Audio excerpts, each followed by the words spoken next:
Knicks family, what's poppin'? It's your boy. I had to make sure I had my mic set before I even got ready to talk. Messing around with some video stuff, and sometimes, when I mess around, it gets all messed up. But anyway, I hope you had a happy Easter. If you don't celebrate Easter, whatever you celebrate, I hope you enjoyed it or just had a great weekend. We got a video chat already. We got Nate in the video chat. We got Guillermo in the video chat. Tonight, we are going to kick off the offseason with an offseason preview of the New York Knicks. Even though the NBA playoffs are still here, we're going to go ahead and kick off the offseason preview because there's a lot to talk about when we talk about the offseason. There's a lot that's going to be coming up. So we got to get to it now. You know what I'm saying? So big shout out to everybody that's joining me tonight. I'm looking in the chat right now and I see Aunt G is here. GC, Slick Nick, Linda Allen. That's somebody new. Oh, that's Justin. That's my nephew. Justin, what's going on, Justin? How you doing? Justin is a Wizards fan, by the way. So too bad the Wizards, were bad too, and they're not gonna get a high draft pick, Justin. Sorry to tell you. We got on the chat, Mike Morgan, Boarding Brian. That's somebody new. Ralph Petito, Travis Fisher, G. Andrezzi, Slick Nick. I think I said that. 1975 classic. Big shout out to all you guys for jumping on with me, and we should have a pretty good show tonight. I think so. A lot to talk about. We should have fun talking about it. We got by the way, OG Mark that just jumped in the chat. We got Isaiah that just jumped in the chat. So yeah, we're gonna have a good one. It's gonna be fun. All right. So we might as well go ahead and kick it off, man. Well, let's get to our video chat. Let everybody say hi real quick and introduce themselves.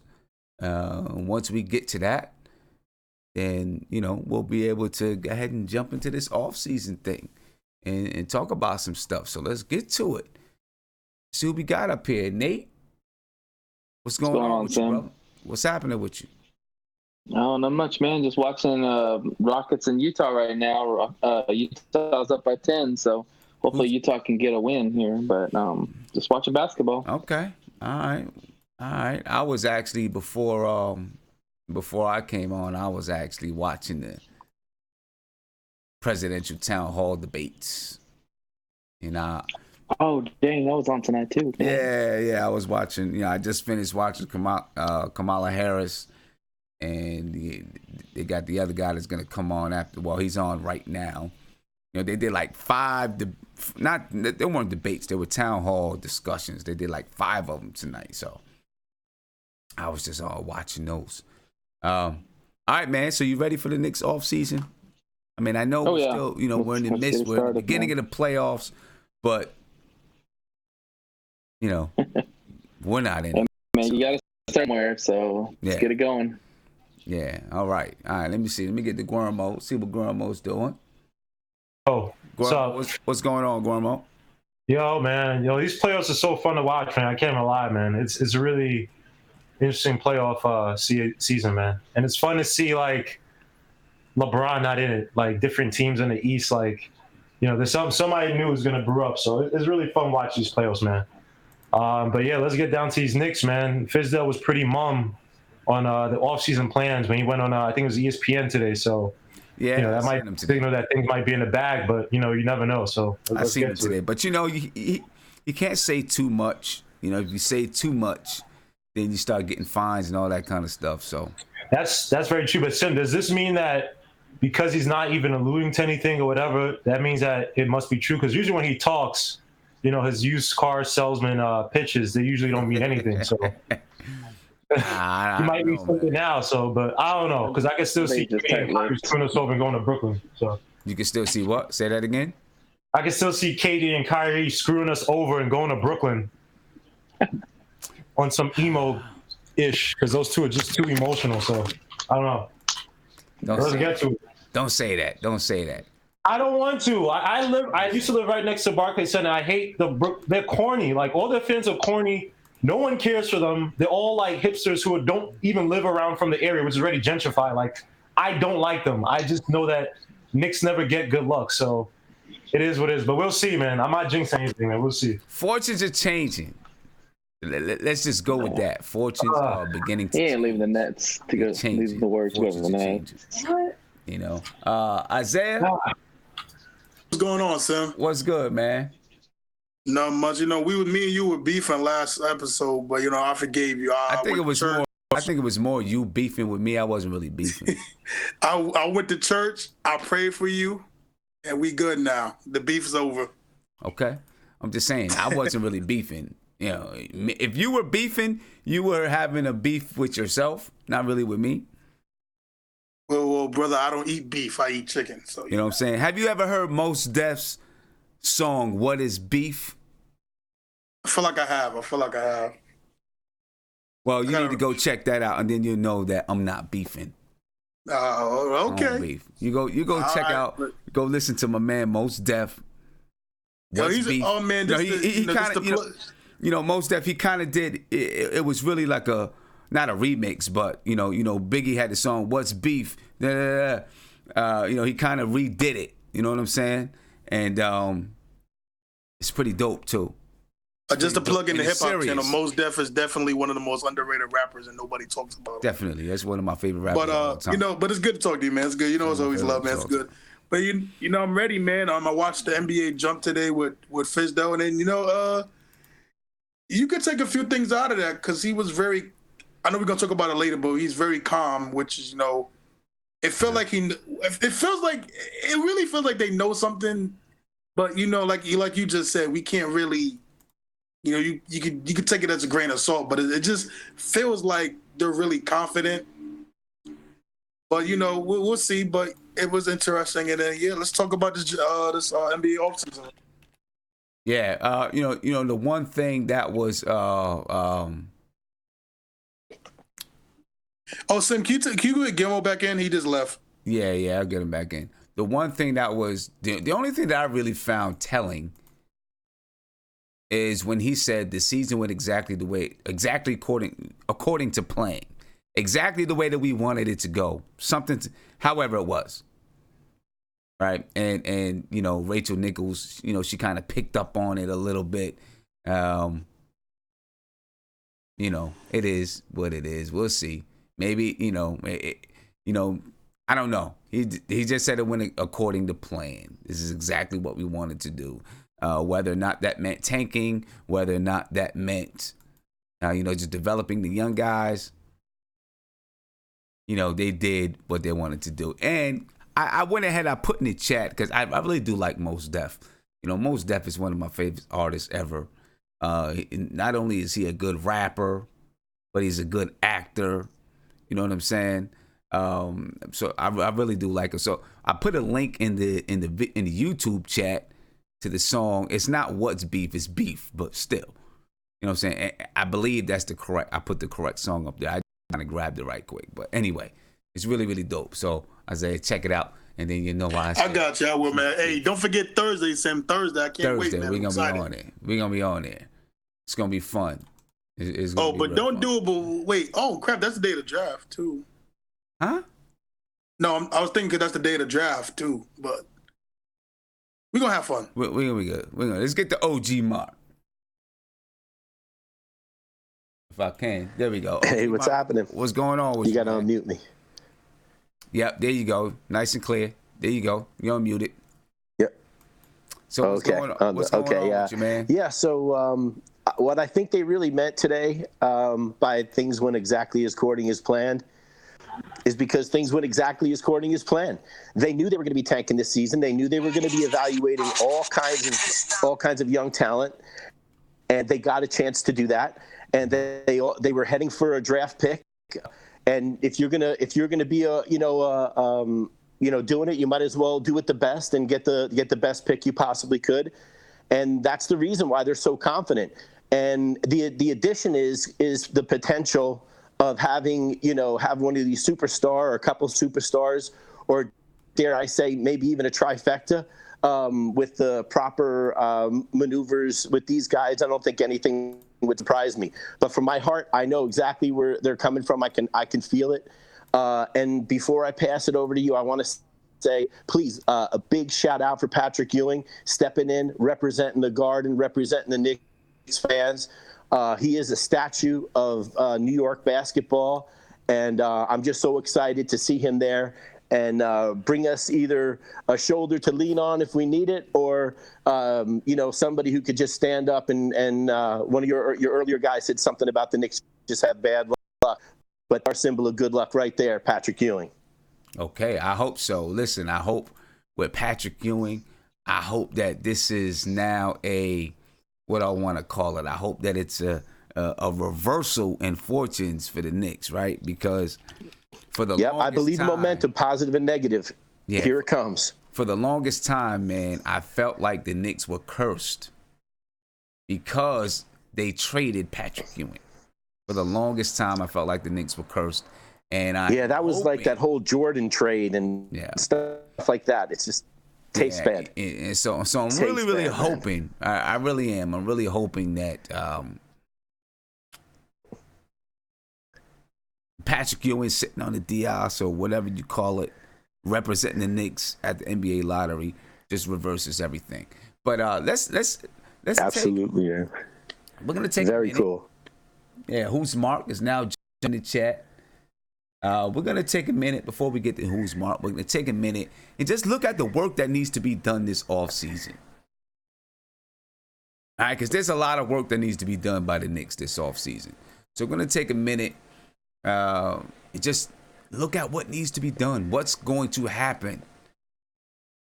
All right, and then after we look at what's going to happen, we're going to dive into each one of these a little bit. But we'll actually have an episode.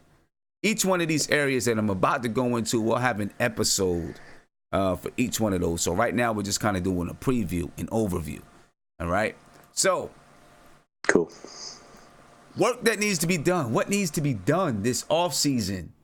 There's a lot that needs to be done this offseason.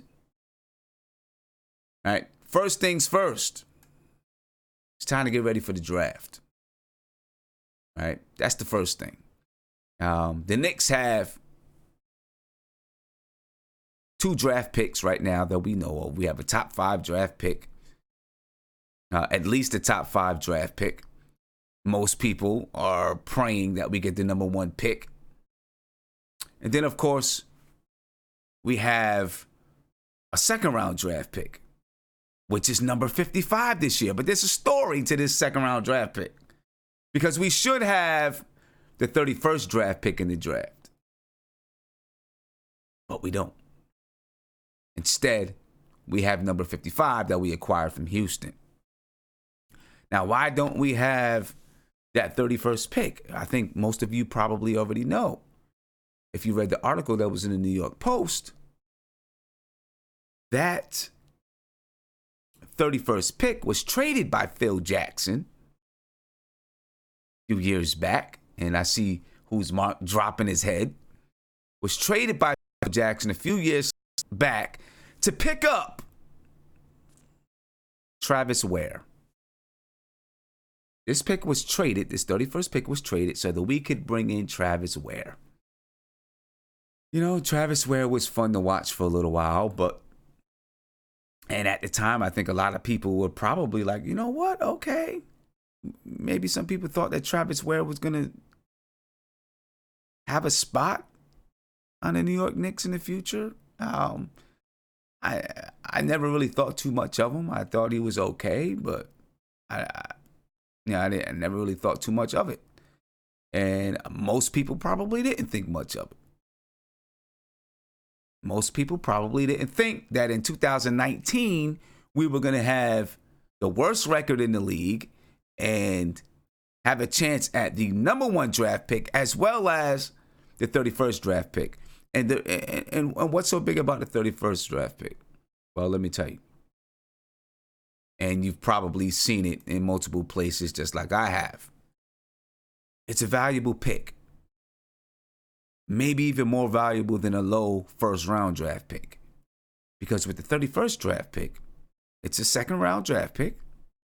But the talent level is going to be close to those players that's, from 20 to 30 or 25 to 30, somewhere around there. Except the difference is you don't have to pay the guaranteed salary that you do a first-round draft pick, right? So there's a big difference there. That makes a big difference in value. Just take a look at Mitchell Robinson, right? Who was the number 36th pick, I think? Mitchell Robinson. You don't have to pay him guaranteed first-round money, but he's definitely a first-round talent. So there's value in that 31st pick, which could have been used not only for the Knicks to acquire talent, but could have been used for trade bait. As you know, we're moving into a very big offseason. Could have been used for trade bait. We don't have it. It's not there. It's gone. Which is one of the reasons, and we'll talk about it, but which is one of the reasons why some people say the Knicks may be looking to trade Frank Ntilikina so that they can get either a low first-round draft pick or a high second-round draft pick instead of having the 55th pick in the draft. Because for the most part, that 55th pick in the draft, I guess you can't say that it's worthless because there's been some definite talent found towards the end of the draft. Right? There's been talent found there. But man, 55th pick, you really better do your homework. All right. Let's get back and just look at the work that needs to be done, and then we'll dive into each one of these a little bit more. Salary cap space. The Knicks have approximately $73 million in salary cap space with a projected salary cap of $109 million. And we'll take a look at the salary cap as we get a little bit further into the show. All right, and really kind of break it down a little bit. Then what else do we have to do this summer? More work to be done. We got player development. We're going to have one draft pick, possibly two. And there could be more depending on what happens in the draft that we're going to have to develop. We got 3 rookies from this year. Mitchell Robinson, Kevin Knox, Alonzo Trier. We got 3 sophomores. Frank Ntilikina, Dennis Smith Jr., Damian Dotson. And these are guys that we know are guaranteed to be on the squad, right? There is a little something with Alonzo Trier, but you get what I'm saying. So we got at least 7 guys that we've got to have developmental plans for over the summer. So we definitely have our work to be done. A lot of work to be done. And even with those guys that we know that we've got to help them to develop over the summer, some of them may not be here. This entire roster, there is a good chance that this entire roster is different come the start of the season. This entire roster may be very, very different. Right? Very different. That's just a quick outlook of the work that needs to be done this offseason. And, we're going to get into it a little bit deeper. Before we do that, let's get to the guys in the video chat. We'll talk to Who's Mark real quick. I seen him drop his head when I mentioned Phil Jackson and that 31st draft pick. Let's get on over there. Talk to Mark for a minute. And then we're going to start jumping into some things. All right. Mark, what's going on with you, man? What's going on, brother, man? How you doing? I'm good. Doing real good. I feel good. So what's going on? I seen you drop your head when I mentioned that about the Knicks 31st draft pick, right? That Phil Jackson, traded away that draft pick for Travis Bear. How does that make you feel? Mm-hmm. It's over with, but how does it make you feel? Just thinking about the player that we traded a pick like that for. He's not even in the NBA no more. Yeah. It's not in the NBA. Matter of fact, no. The last time I saw him, actually, he's playing on the Lakers, but he's in the G League. He's actually in the G League. He's not out the league. He's in the G League. Well, he's out the league, but he's in the G League. The last time I saw him, he was playing for the Lakers on a 10-day contract. Let me, come back on that. But to trade a pick like that for him, that's ridiculous. Well, at the time, we probably didn't expect to be the worst team in the NBA this year. No, right? But not even that. You don't trade a pick for a player like that. Travis Ware? Do you remember him? Because I clearly do. I remember him. And what his game is about. I remember him. He wasn't even better than Ron Baker.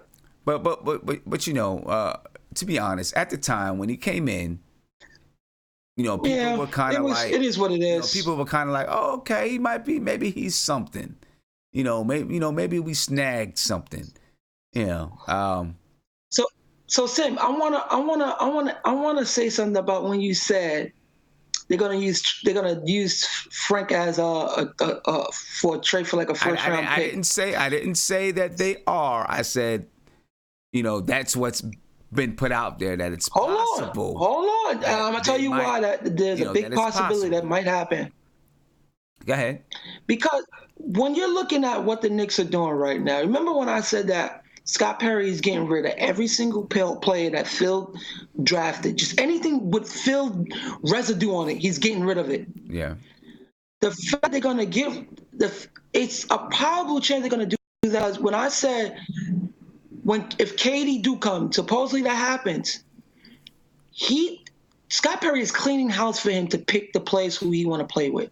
But Kevin Durant is doing it in a way where it don't look like he's doing it. More like LeBron, where he's doing it, but Kevin Durant is relying on the organization to do it. So when he comes, it's like the organization did it. But when I say if Kevin Durant come, they're going to clean off every single dollar they can, so Kevin Durant could pick and choose who he want to play with. That's how I feel. If that Frank keep flowing. Yeah, it's a possibility it's going to happen because. Yeah, and look, it's going to be easier said than done, and you'll see why I say that when we look at the salary cap. But it's going to be much easier said than done, unless if Kevin Durant comes, if Kyrie comes with him, decide that they're going to take a salary cut, right? Because if not, it's going to be a lot easier. It's going to be tough to do. Obviously, you're going to be able to. For some reason, I feel like Kevin Durant is going to take a cut. I think he is. Well, he'll have to if they want to be. If you bring in Kevin Durant and Kyrie, you're going to be competitive anyway. You're going to be, probably the first or second best team in the East, maybe. Yeah. You would hope so. Would hope so. But then once we get those two, we're top three at least. We're top three at least. But if you want to win it, you gotta fill it out with some players and some vets and some guys that's gonna be able to do some things. You'll be able to use the mid-level. You'll be able to use the veterans minimum, maybe the mid-level exception. I'm not exactly sure how much that's gonna be or whatever. 4.4, I think. I seen it. I was like 4.4. I think 5.4 or something like that. I'm not sure, but you're gonna have to be able to do some things, and that's the reason why you can bet that there'll be some young guys on the move if those two guys come. There's just no way around it. I don't care what anyone says. In my mind, there's no way around it. You're gonna keep some of them, but if you bring those guys in, it's on and popping. You gotta win. It's no messing around. Sim out of everybody, I think Mitch is the only one that's staying. They have a different feeling towards that kid. Yeah. I think the organization sees stardom in him. Like the way they revelate over him, everybody else is just like, whatever they could do to help the team to surround Kevin Durant, just Mitch energy alone is gonna be one of the reasons why he's gonna stay. Okay. All right. Well, let's take a look at some important dates, and then we're gonna go and kind of dive into some of these things as we're looking at some important dates that are coming up. And actually, one of them just passed. The the date that just passed, and I'm getting ready to pull this up. Excuse my delayedness. All right.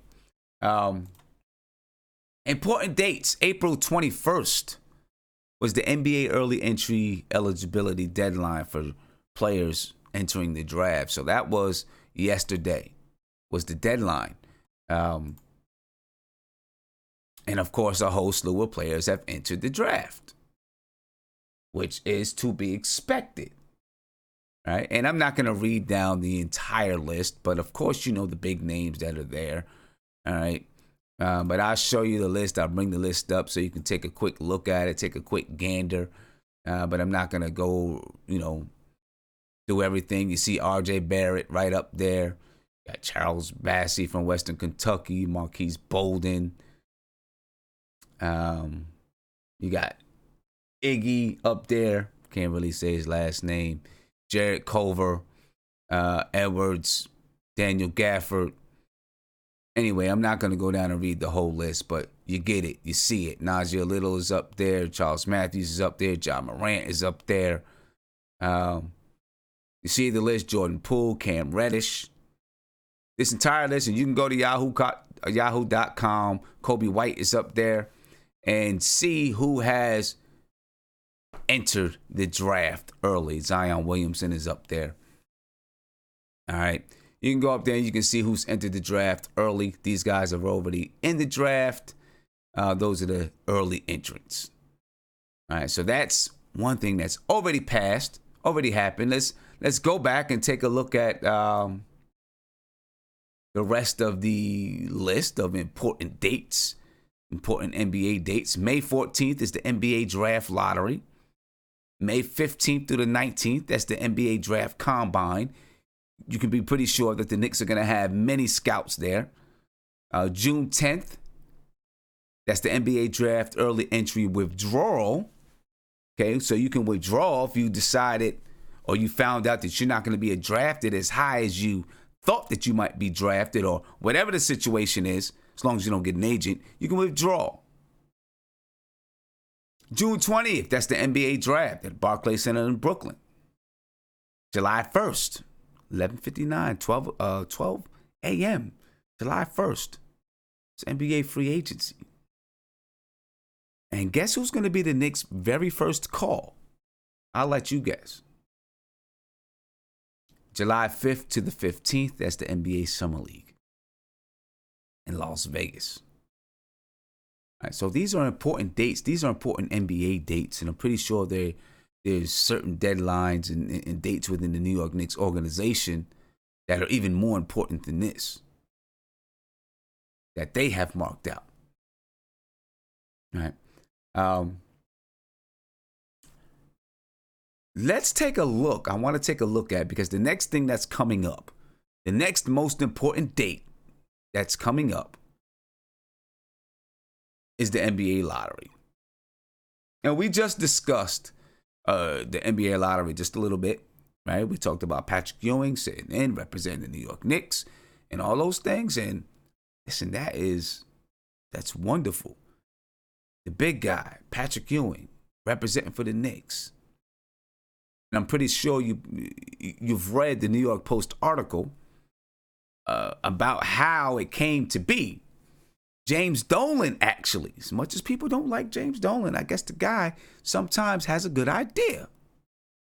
James Dolan came up with the idea. He called Steve Mills and said, "Hey, who's sitting in at the lottery?" Steve said, "Hadn't really thought about it." And James said, "Well, I have an idea. It's your decision. You don't have to do it. I just have an idea. What about Patrick?" Steve Mills said, "Oh, that's a great idea. It's an excellent idea." Sent Patrick a text. "How would you feel about, give me a call?" He said, "Give me a call." Pat called him up that night, said, "How would you feel about sitting on the dais for the Knicks? How'd you feel about representing the Knicks at the lottery?" Patrick said, let me check my recruiting schedule. If it fits my recruiting schedule, I'd love to do it. It hits Steve Mills back, says, I'm in. I'd love to do it. So there you go. You got Patrick Ewing, and it was James Dolan's brainchild. Some people will say we doubled down on the jinx. Some people will say we broke the jinx. I hope so. But anyway, Patrick Ewing's going to be on the Diaz. Or I don't know if I'm even saying that right. Patrick Ewing is going to be representing the Knicks at the NBA lottery. So let's take a look at the NBA lottery just a little bit. All right, because it's different than, obviously it's different, and you know, we all know the story and all the stuff about the NBA lottery.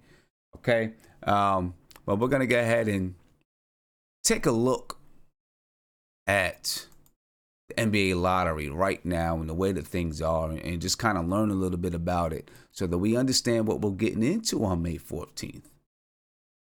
All right. There'll be 14 teams that did not make the postseason that are eligible for the lottery. All right. And we're going to click there so that we're going to click here in a little bit so that we can take a look at those teams and all that stuff. Okay. Looking at the format of the lottery, obviously it changed. We've talked about this before. Under the revamped format, the NBA lottery will ensure that the team with the worst record will receive no worse than the 5th pick. And that's our beloved New York Knicks. All right. Now, in the future, in the past, under the 2019 system, the team with the worst pick would pick no lower than 4th. The new system will level the odds at the top of the NBA draft lottery so that teams with the 3 worst regular season records will each have a 14% chance of winning the lottery. All right, in the pre-2019 structure, the top seed had a 25% chance of winning the lottery. The second seed had a 19.9%, and the third seed had a 15.6%. So the Knicks have a 14% chance. We all know this. All right. The odds of the remaining participants in the 14-team lottery will be reduced gradually after the top 3. For instance, the difference in lottery odds between the first 3 seeds, 14%, and the 4th seed, 12.5%, will be 1.5%. The difference between the 4th seed and the 5th seed, 10.5%. It is 2%. And the difference between the 5th seed and the 6th seed will be 1.5%. It continues to go down, so on and so forth. Okay. After the drawings are conducted for the first 4 picks of the NBA draft, the other lottery teams will continue to pick in inverse order of their regular season records. Okay. So let's take a look. Well, let's look at the odds. You'll see the odds. Okay. The changes implemented in the 2019 draft will result in the following odds for teams, starting with the reverse order of their regular season record. Okay, so the first 3 teams, 14%. Team 4, 12.5%. Team 5, 10.5%. Team 6, 9%.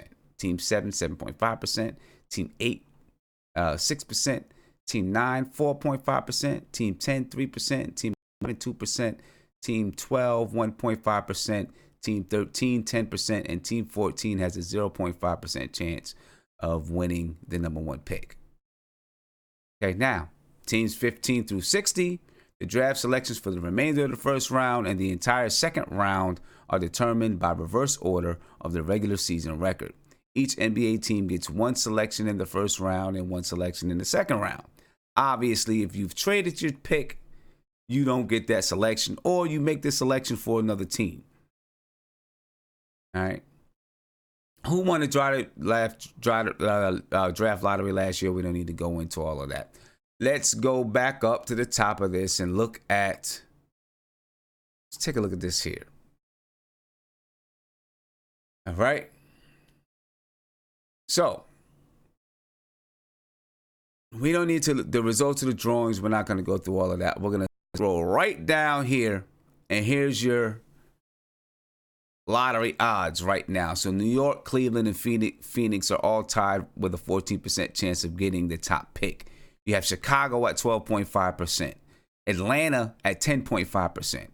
The Washington Wizards, which my nephew is watching, has a 9% chance. Get it, Justin.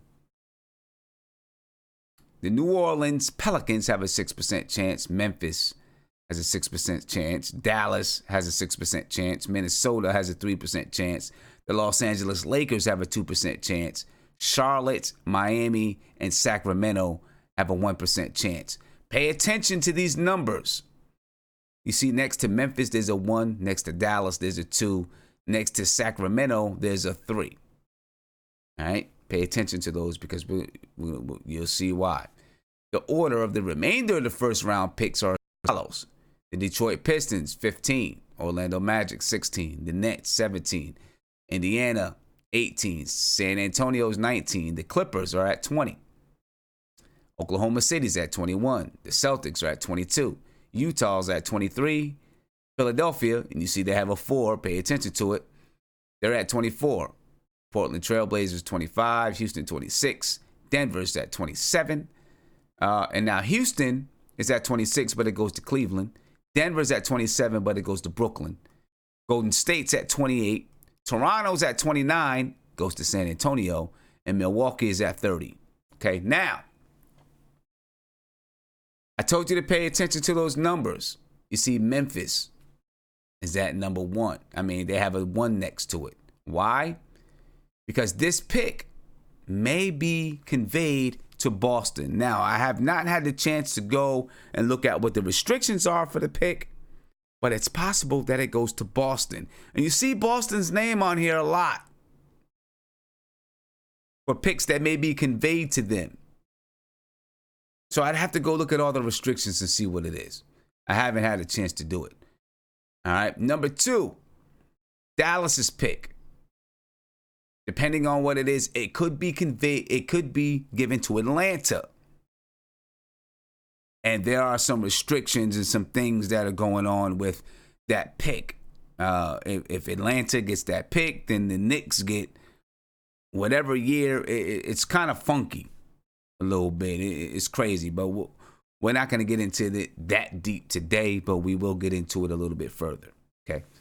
As we get closer to this draft and we get, on May 14th, we'll probably dive into it a little bit further. Number 3. Who was number 3? Sacramento to Boston or to Philadelphia.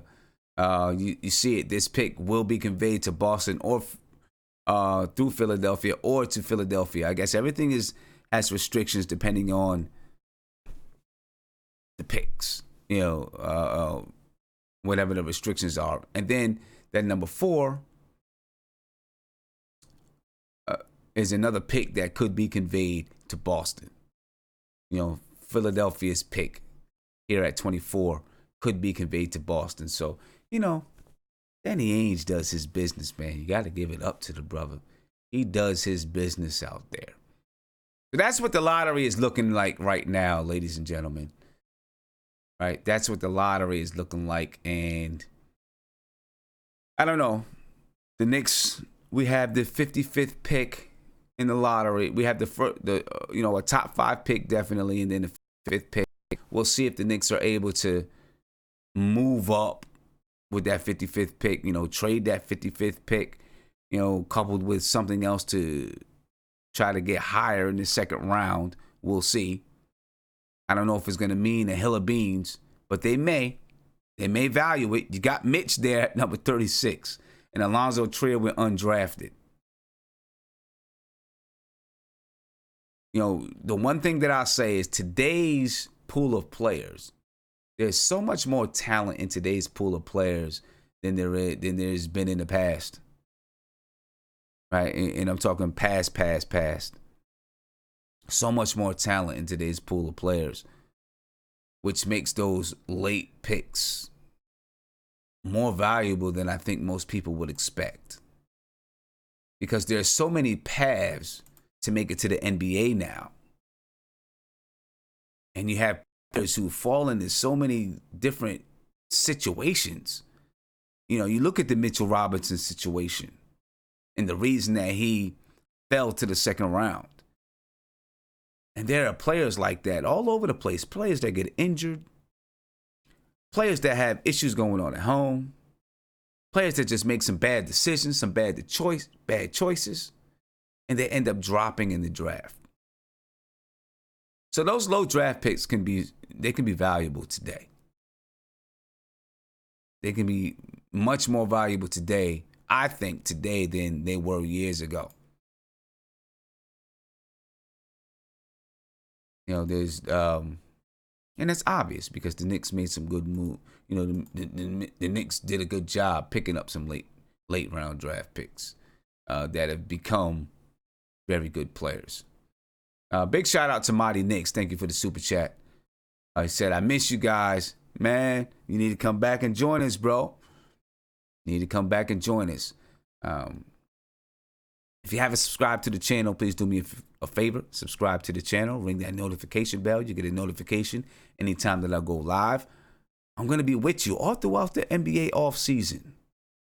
We're going to be talking Knicks. We're going to continue to update. Make sure you guys are informed. Educated. We know what's going on. We know what's happening with the New York Knicks. All right? So make sure you subscribe so you get all the information. And you can join the chat whenever we go live. I'll be live 3 nights a week, Mondays, Wednesdays, and Fridays. All right, so I want to make sure you're here with me. So go ahead and subscribe to the channel. All right, let's get back to our video. Actually, let me take a phone call real quick, and then we'll get back to the video chat. All right? Caller, you're on live with Nothing But Knicks. What's popping? Hey, what's up? Hey, what's going on, man? How you feeling? I'm all right, man. I'm all right. I'm excited. Excited? Yeah, man. Excited for the offseason? Yeah, excited for it. There's so many options that it's like, I don't know, I'm sort of a nerd, so I'm going to it's like I looking at all the free agents and looking at what pieces we can pick up, and then the draft. I actually wanted to ask you a question. Let's say we don't get the first pick. Mm-hmm. What pick do you think it's acceptable to start thinking about trading it out for either, superstar talent, an Anthony Davis, or maybe you could pry away some other player from a team, maybe, Bradley Beal or something like that? Or do you, keep that pick and just pick the best talent available? Well, I'm going to tell you this. According to, from what I've read, it seems like Scott Perry is open to listening to any pick, even if it's the first pick. He's willing to listen. So, I'm going to say that right now we're at ground zero. We have a blank canvas. And I think Scott Perry, Steve Mills, they're not taking anything off the table, and they're willing to listen to everything. That's what I think, and how they're going to build this team. And that's what excites me. I mean, I think we harp a little bit too much on the fact that we got all cap space with 2 max free agents, but with that kind of cap space and with young talent. And we do have 7 draft picks in the next 5 years. I mean, we could make serious noise without really just going and getting Kyrie. And I mean, it's not inconceivable to see, you could see a Devin Booker on the team next year. I mean, if you get, even if they're talking about giving away the first pick, mm-hmm. First, you give away Zion, Frank, and you match the money, so, Lance Thomas, whoever else you got to get rid of, and you pull a Devin Booker and then put a Kevin Durant next to him, and then you still have a little, you're still not in your cap space all the way, so you still have cap flexibility. Mm-hmm. Well, I mean, as long as you keep Mitch. I mean, I'm just saying, I don't know. That would be something crazy like that. I think could happen. I mean, I'm not saying it's going to be Devin Booker, But I mean, yeah, I know what Bradley you're saying. Beal, I know what you're he's saying. on the table, stuff like that. Anything is on the table, especially, listen, you're in the playoffs right now. There's some, teams have been swept. Teams are going to go out early. Teams are going to be upset. Players are going to be upset. Players are going to feel like we can't do it. And who knows what happens?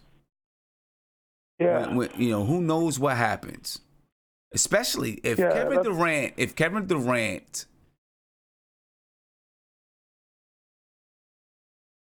whatever Kevin Durant does is going to set off a chain reaction of things. If he leaves Golden State, comes to the Knicks or wherever else, it's going to change the landscape of the NBA. And it's going to set off a chain reaction of moves that happen throughout the league. Players are going to make their decisions on what they want to do with their future based on what Kevin Durant does. I can guarantee it. Even players that are under contract, GMs, they're going to make their decisions on what happens with Kevin Durant. If Kevin Durant stays, let's just say that the Warriors said, you know what? We're going to stick this out. They won a championship this year. They say, we want to try to go get 3 more straight. Right? Yeah. What do you think happens to some of those teams in the West? Some of those players in the West? Do they start thinking, you know what? The Warriors re-upped it for another 3 years. Maybe it's time for me to move out of the West. Maybe it's time for me to go someplace else. Right? Even if they're under contract and they decide, let me talk to my team because it's not happening. They just re-up for another 3 years.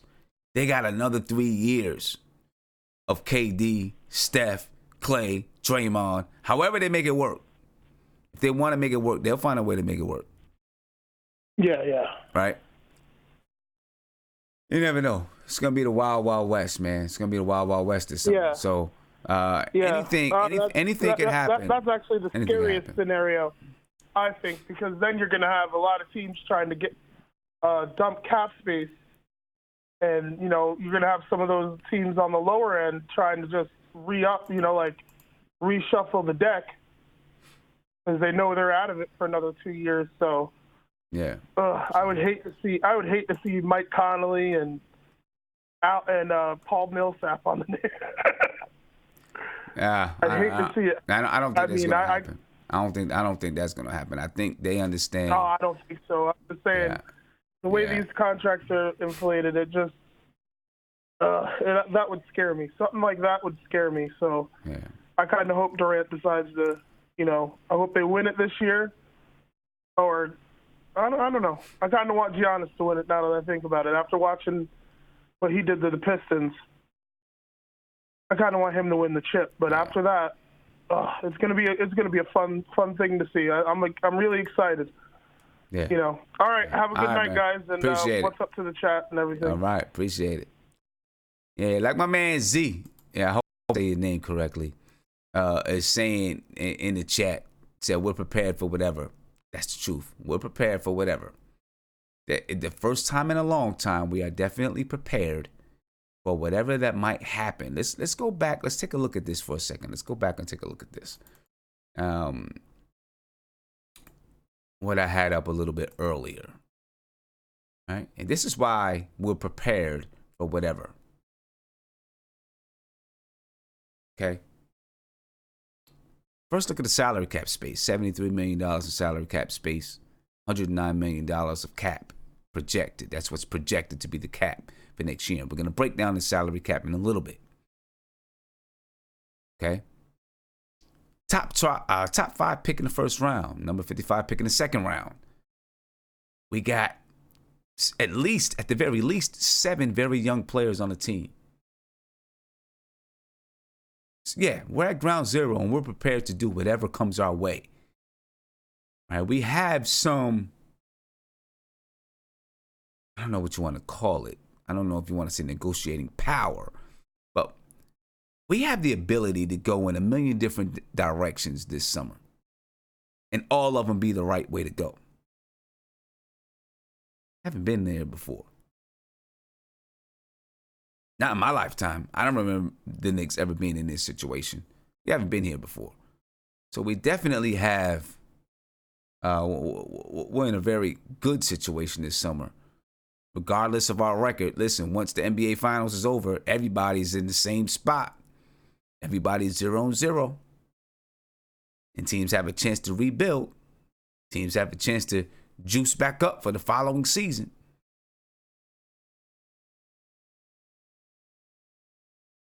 The discount that we can go from worst to first. So yeah, you know, we've got a lot of things that we can do. Caller, you're on live with Nothing But Knicks. What's popping? Hello? Hello? Hey, what's going on, man? Can you turn that down in the back, please? Yeah, sure. This is Rand. What's going on, Rand? All right. Yo, man, I'm just excited about the offseason, man. Because we got a lot of different possibilities that can happen, man. Yep. That's right. I mean, we got a chance at a high draft pick. You know what I mean? I mean, even if we don't keep the, you know what I'm saying, pick, if we trade it or whatever, you know, for maybe somebody like maybe Anthony Davis or Bradley Beal.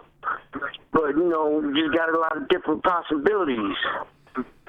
I don't know which direction they're going to want to go in, because, I mean, it will look appealing to, you know what I'm saying, like to maybe a Durant and a Kyrie Irving if they had you know, veterans like, you know, Davis and Bill added to the squad, but who knows?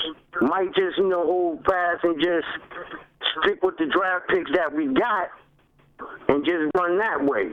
Which way they're going to go, I don't know, but I'm just excited, man, you know, because, I mean, our season has been...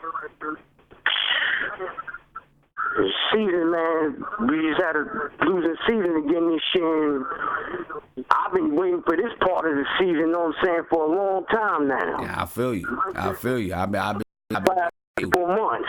I've been waiting too. And like I was saying, we can go in so many different directions, so many different ways, and all of them be the right way if they do it right. You know what I'm saying? So yeah, it's gonna be a hot summer. It's gonna be fun. It's gonna be fun, man. Yeah, it definitely is, man. Yeah. All right, man. Hey, I appreciate the call. All right. Good talking to you, man. No doubt, man. Stay on for the rest of the show. We got a lot to talk about. All right, I definitely will. All right. Peace. Talk to you another time. All right. Peace. Later. All right. Okay.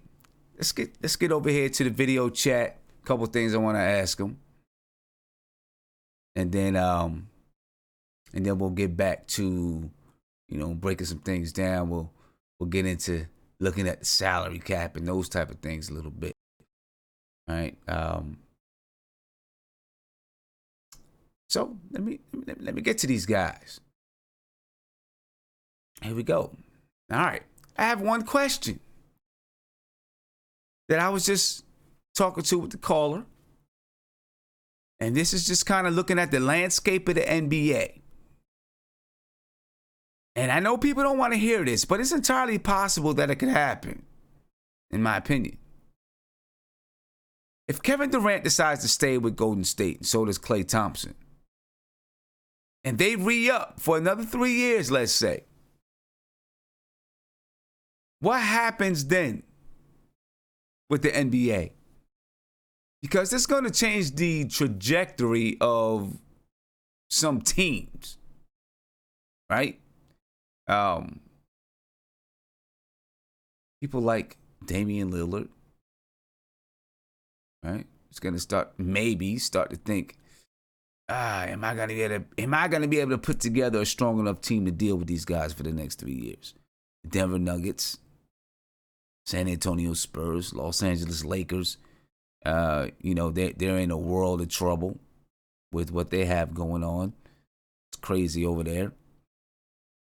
The Houston Rockets. How are they going to soup up? What are they going to do?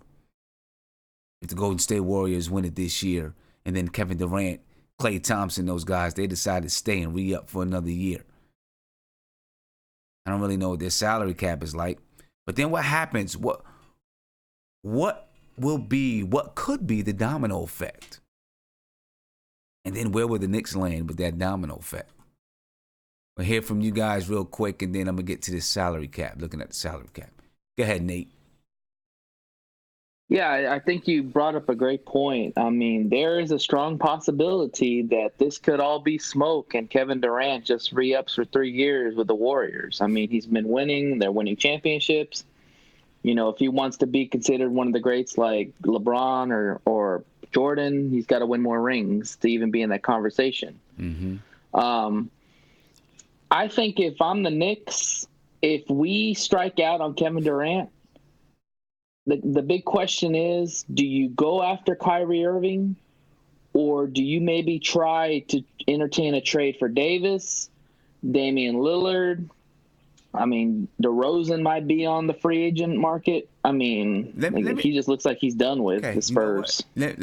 Check this out, because I would go for this all day. I think I would. I'm saying it now. I don't know. I guess I'd have to think about it a little bit more deeply. But let's just say that Kevin Durant decided that he was going to stay in Golden State. And I want to see what the YouTube chat thinks about this. If Kevin Durant decided he was going to stay in Golden State, but then Scott Perry and Steve Mills were still able to bring in Anthony Davis and Kyrie, and then maybe do something, would you do it, Nate? Anthony Davis and Kyrie? Yeah. I mean, Anthony Davis is a hell of a player, and Kyrie Irving has really showed me something in this playoffs. I mean, obviously, it is against the Pacers, so I'm looking forward to this Milwaukee matchup to see really what Kyrie is about. But he's impressed me. His defense has looked really good. He's still taking a lot of bad shots, but he also makes big shots too. So. I mean, to pair those two together, absolutely. But you know what, Sim? I really like Damian Lillard. I'm a big fan of Damian. If you watched Damian Lillard last night, I mean, he was terrible in the first half. And then he just made a couple of baskets, and then before you know it, the guy couldn't be stopped, man. Yeah. I mean, nobody talks about Damian Lillard, man. I mean, that guy is just ice water in the veins. Yeah. I would love... Yeah. See, the thing about I'm gonna go on, Nate. The thing about what would scare me, what makes me nervous about Anthony Davis and Kyrie Irving, well, really what it is you can't just spend some money and get Anthony Davis. You got to make a trade, and you got to make the salaries match to make a trade, which makes it dicey to me. It makes it a little bit dicey, right? Because if you're gonna make a trade that where salaries match, now you can take on some of it. You can take on some salary, obviously, because you're gonna have salary cap open. But you're gonna have to make some trades, and then so that means you may be giving up a first round pick. I don't know that without bringing in. You'd still have to bring in a third person from someplace, I think, to make it make sense. Z says, I wouldn't do AD personally. He wouldn't do AD. D Public Enemy says Dame and Kawhi. Yeah, I think I would do that. I'd do that. Now, let me see. Who is this? It's me, says Dame is the truth. Yep. Zay says Lillard is not leaving, so stop. I don't know. I mean, but I do like Lillard too. I don't know if he's leaving. You know what? At some point, listen, it's going to become like how it was for Kevin Durant. I mean, Kevin Garnett in Minnesota for Damian Lillard. Right? And if Kevin Durant stays and the whole Golden State Warriors team re-ups for another 3 years, Damian Lillard has got to be thinking, am I going to be able to really beat these guys? Am I ever going to be able to get to a championship with these guys here? For the next 3 years? I don't know. He would start thinking, I truly believe he would start thinking about his future seriously,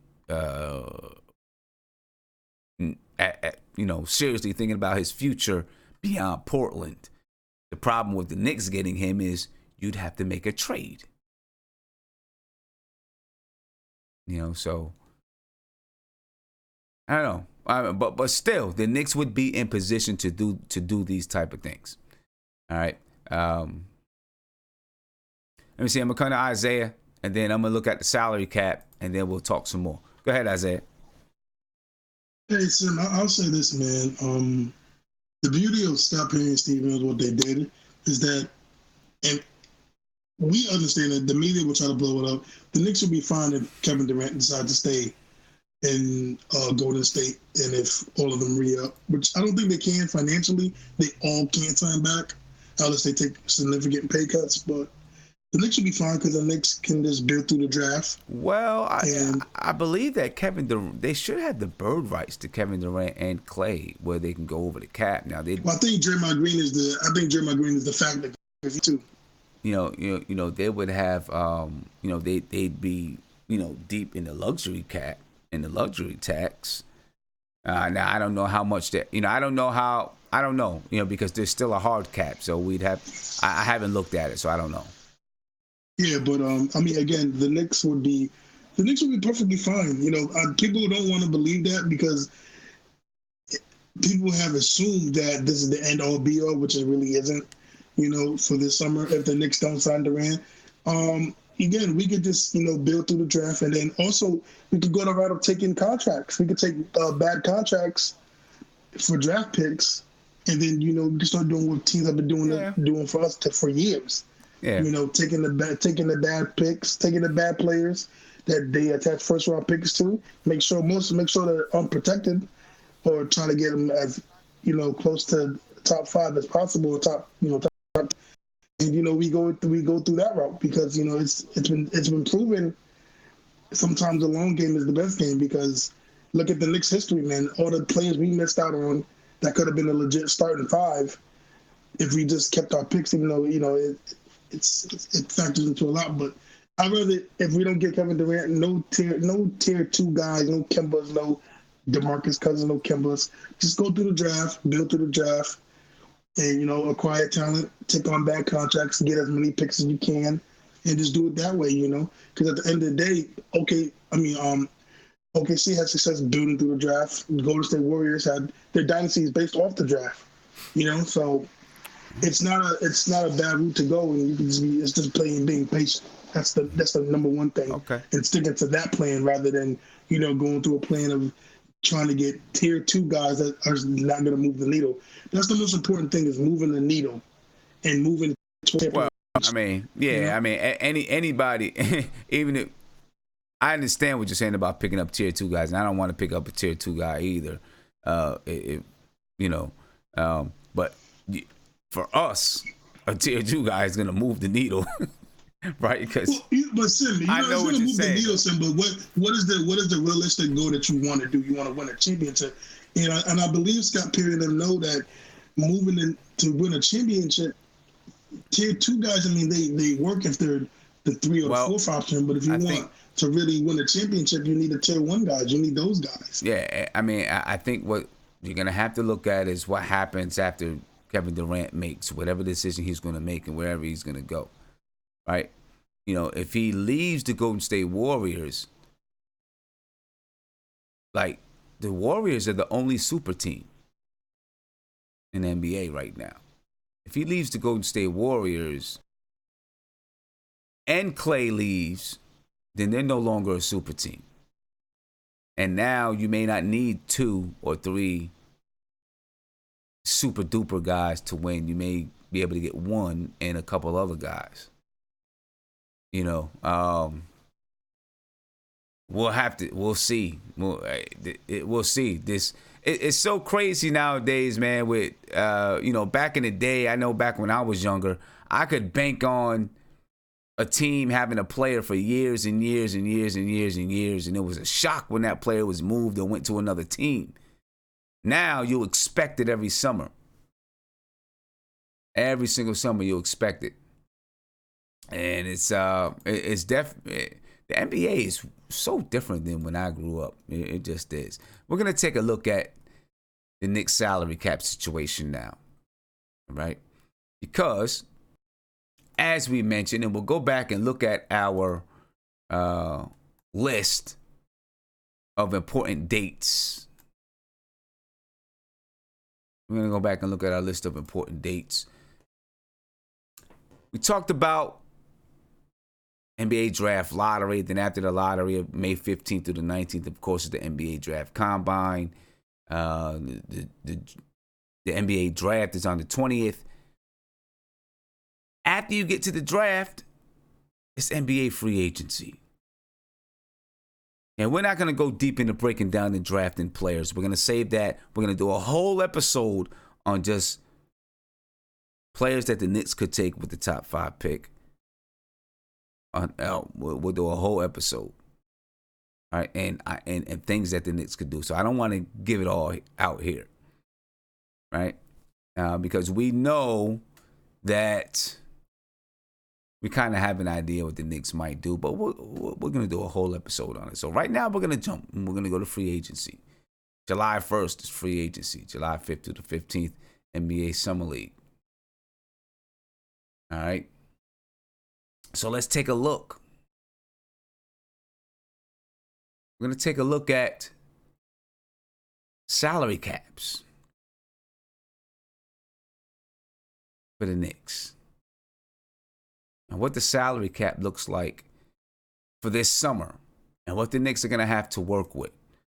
All right, you can see over here on, I guess for you, it's going to be on the right side of the screen, whatever it is. You see the Knicks are about 72.9 million in practical cap space. And we're going to take a look at it and break down, who's going to get, who's getting paid this, what is it, 29 million, whatever it is, who's getting paid that money, and what do we do with those players, and how do 2 guys fit into this salary, and then how much do we have left to spend on anybody else, and the importance of being able to keep some of the guys that we have on the roster around, or making moves to bring in veteran players to surround these other guys. Because what will hurt a team a lot is you got 2 stars, then you can't fill it out with players. You can't put the right players around them because you don't have the money. And then you end up meddling in the middle. We've seen that story before. We don't want that story anymore. We don't want it again. Because we've seen it. We've seen it too many times. Right? I know I don't want to see it again. Okay. So, we're going to go ahead and dive into it. Guys that will keep... Now, Lance Thomas has a contract, but I think he only has, like for next season, it's only $1 million that is really a hard hit on the cap for Lance Thomas. Right? And I don't have the expertise behind it. But anyway, just know that it's going to be like $1 million of dead cap. Okay?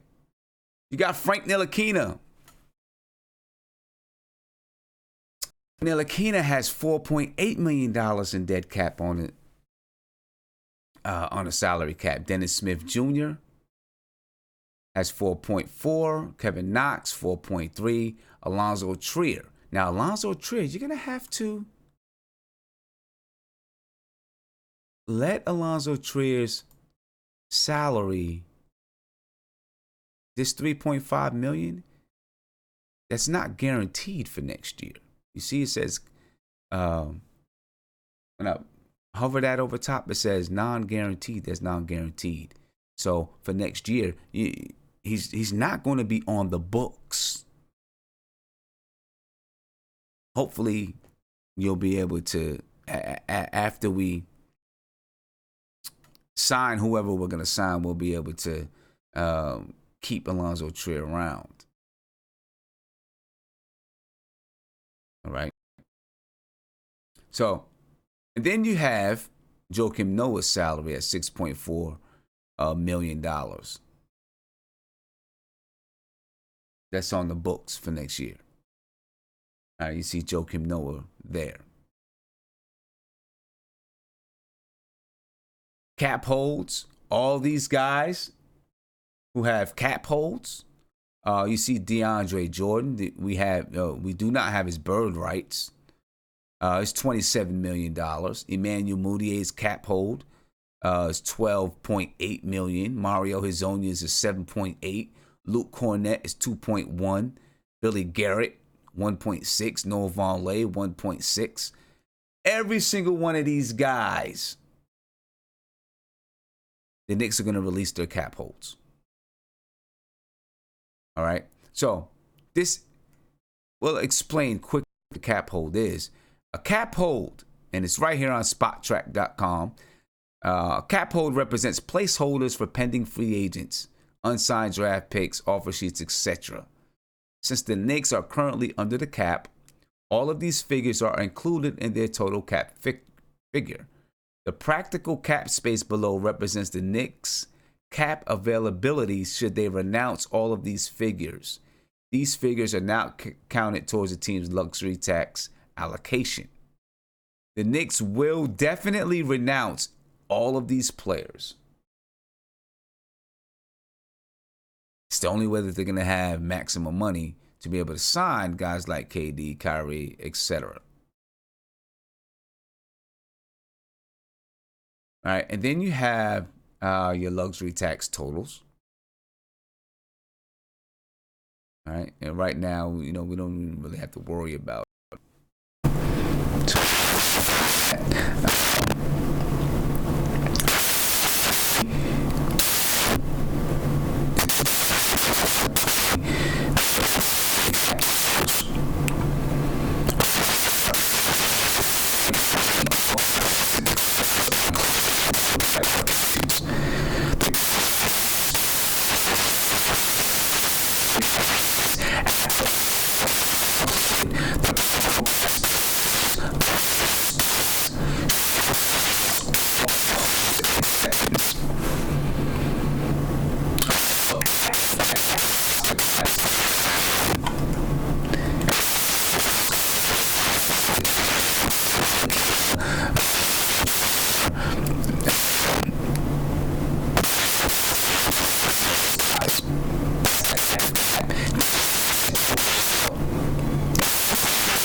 money.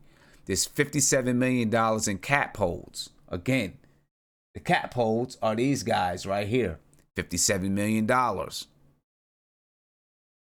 Total cap allocations is $93,205,000. Okay. If the Knicks decided not, which would be the most ridiculous thing in the world, but if they decided not to renounce any of these players, then they'd have $93 million on the cap, and they would have $15.7 million of cap space. But don't worry, that's not going to happen. The Knicks are going to definitely renounce those players. And once they renounce those players, the Knicks will have $72.9 million in practical cap space for 2019-2020. Now, if the Knicks want to sign Kyrie Irving, Kevin Durant, then what do they got to do? That $72.9 million, well, it's going to be gone. It's going to be eaten up, right? Because those guys are going to eat up the entire. I mean, you're talking Kevin Durant's going to make about 38 million. I'm sorry. Kyrie Irving about 32 million. You know, maybe that's going to leave $2.9 million.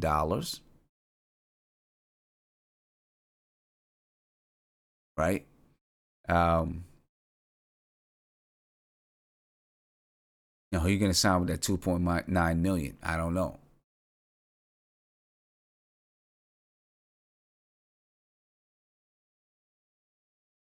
Now, you said to start all over because Sean Myers, you said you couldn't hear me? I don't know what happened then. You should have been able to hear me. Should have been able to hear me. I don't know. Let me get back. Let me see. You said, Sean, you said you couldn't hear me? And maybe it was YouTube because my audio wasn't down. Is the audio good now? I see you say fix the mic, Is the audio good now? Or is every time I talk, it makes static? I don't know what happened there. Usually it's pretty good. Is it still that way? Oh, you say I'm good now. I don't know what happened. I apologize. I don't know. I'm just now seeing. I was into it. I was in it talking about it. So hopefully it didn't last too long.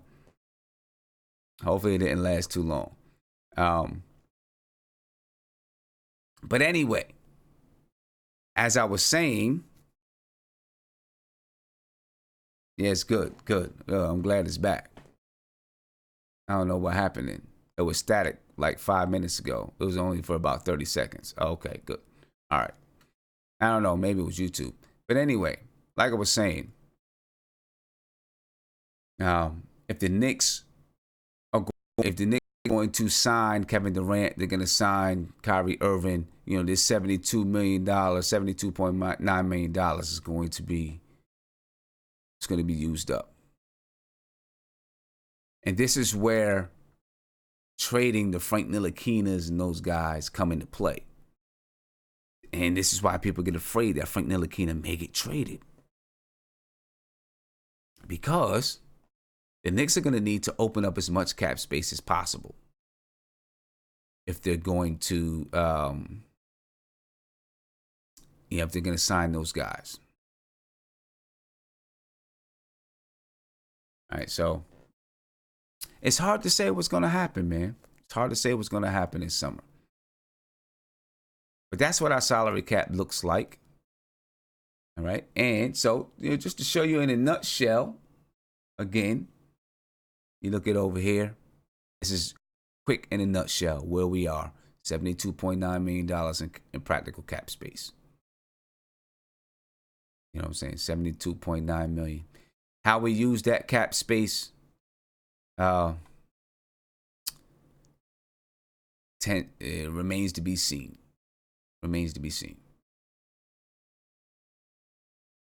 One other thing I would like to bring up, though, just to kind of show you how much KD and Kyrie would get from that cap space.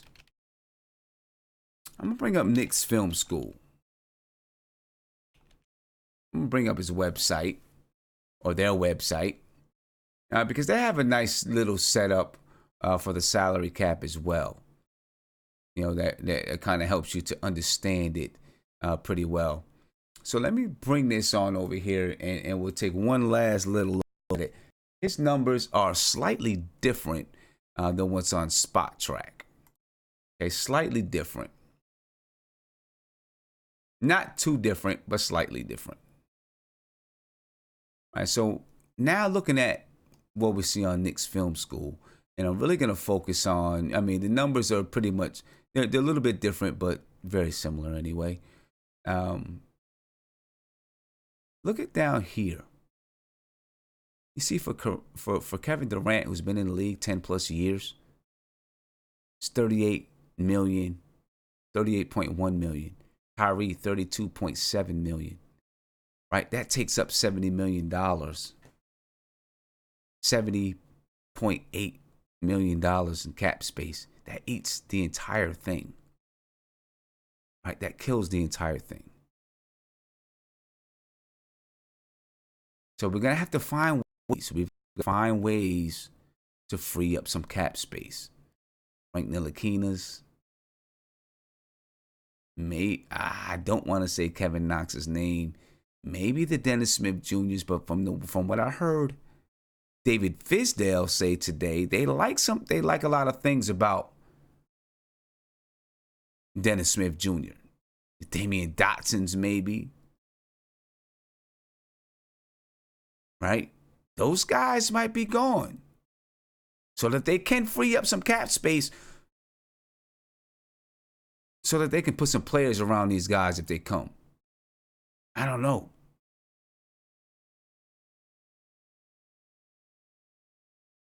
Now, are there better ways to split up that money? What do you think? Can there be better ways to split up that $73 million besides giving it to two players? Or is it just, we're just going to rock with, listen, this is what we're doing. We want these two guys. We're going to rock with these two guys. I mean, if it's me, I'm not committing crazy money to players that's not going to get me there. I'm only going to be committing money to players that I know is going to take me over the top. That's it. If it's me, I'm going to really be diligent and smart. I want to get the players that's going to take me over the top, but I want to get young players that's going to take me over the top too. Like Kyrie's 26 years old, Anthony Davis 25 years old. I like that because they're young. And so you got them for another 10 years. But then also you can't pass up the best player in the game. So I'm glad that I'm not in Scott Perry and Steve Mills' position. Very glad of that because although they have an open and blank canvas, there's a lot of pressure. There's a lot of pressure. Let's get to the video chat, man. Talk to these guys. Want to know what you guys think about it. Pretty sure you just looked at the salary cap with me. Let's talk about it a little bit and see what's going on, man. A lot of stuff can be done. Hopefully we get it done. All right, let's see what's going on. Guillermo, I'm going to come to you, man. I'm going to come to you.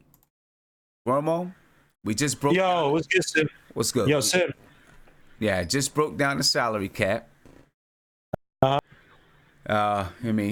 looking like we got about $73 million. Yep. So we're going to get two max to KD and Kyrie, right? Right. If you get two max, you get KD and Kyrie, they take up about 71 million of that 72 of that 70. Oh. You know what I would do? So what do we do there? Is there a way to pay some of these guys in stock or like? No, I'm dead serious. There has to be some sweetheart deal, like, because you have to look at it this way. I can see Kyrie coming here, for mostly basketball reasons, but KD, he's emotional. He has no self-validation. He doesn't know what he wants to be when he grows up.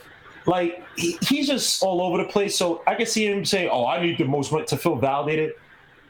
I have to speak to these guys, but look, we love to have you guys. We want you guys to take over this team, whatever. But if there's some way to just cut a few millions off, something, and it's not it's just so we can surround with proper talent. Because if you look at a guy like Danny Green, who I think would fit perfectly with this team, right? how do you entice him to come over? If the Raptors don't win or whatever, how do you convince him to come over? Hey, come over and play with the Knicks. You could come and rebuild us, blah, blah, but we have no money to give you. You know what I mean? So, I think, God, I'm not a capologist. I don't know how this would work. I would just say to those guys, look, I know some people that, hey, KD, you want to be in the New York Tech, whatever, blah, blah. I know Bezos. I can get you in with some good, whatever the hell you want to do. I get you in. Kyrie, I give you some stock points and maybe a path to front office front office jobs, whatever. I'll put in your cousin. I'll put in your father in the front office role just to ensure that when you retire, hopefully you retire as a Knick, when you go out, you have some blood in this company, and you can build yourself up to being, you can inject yourself in being a GM, something, because you have to sell them on New York. It can't just be pure money. You have to sell them on other perks, endorsements. Yeah, and now see, the NBA puts a stop to that. You can't does the NBA really put a stop to? Look what's happening with LeBron James, man. I mean, they put a stop to it being done legally. Obviously, under the table, there's not much you can do about it. But the Knicks can't be like, yeah, we'll give you stock options instead of salary. Now, no, right. I'm talking out my ass. I just don't have no idea how. That would be pretty dope, because I think a lot of players would be like, okay, I'll take some stock options. You know what I mean? Because if anyone has paid attention to this stream, I've talked about the Knicks stock going from $20 to now over $300 in 9 years. So that's something that would definitely be that'd be pretty dope. But you can't do that. I have to look at this. Hold on, because there's a story. I don't know if you guys know of this. There was a story about when John Elway in 1998, the owner Pat Bowlen gave Elway the right to buy 10% of the Broncos for $15 million. And Bowlen also given the option to buy another 10% of the franchise by foregoing the deferred salary Bowlen owed him, on the condition that Elway will become a special assistant to Bowlen, which will eventually lead to a COO job. So I don't know how it works at NBA. I don't think that there's necessarily anything against it. It's just that, look, these owners are egotistical, which you can't blame them for. They're billionaires, whatever. And they probably don't want to give up any ownership. But if you talk about KD, Kyrie, I would give it to Kyrie, because KD is all over the place.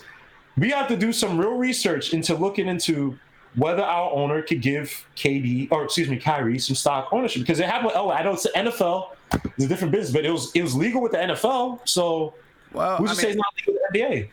Well, the only thing that I'm pretty sure it's not. We know. Look, Sim. We know. Look, it would clearly have to be. You have stock ownership, and you want more than Knicks. So look, we know that you're angry. You don't want to get these guys to get any stock ownership on the cheap. So stop hating. If we can get these guys some stock ownership to run this team, Sim, if you get these guys some stock ownership to run this team, would you be down with it? Of course I would, because then the stock will jump up like another $200-$300. I'll be down with it big time, because listen right now. Look, HG stock is at $300 whatever, $300, about $300. Mm-hmm. This summer, if KD signs, stock is gonna go up like $15 as soon as he signs, July 1st, and he agrees to it. Stock is jumping up. Kyrie comes along again, stock is going up again. There are too many billionaire portfolio managers that connected with Dolan. Too many guys that he's connected with that he can't come up with some sweetheart deals. And I think that you have to do it. Like when you think about the Miami Heat, I'm pretty sure that this tax-free or whatever it is in Miami, whatever. But I'm pretty sure Pat Riley and that ownership, they were able to get LeBron James, Chris Bosh, and Dwayne Wade some perks in something. Yeah, make it happen. Come on, let's be honest. I'm pretty sure. We'll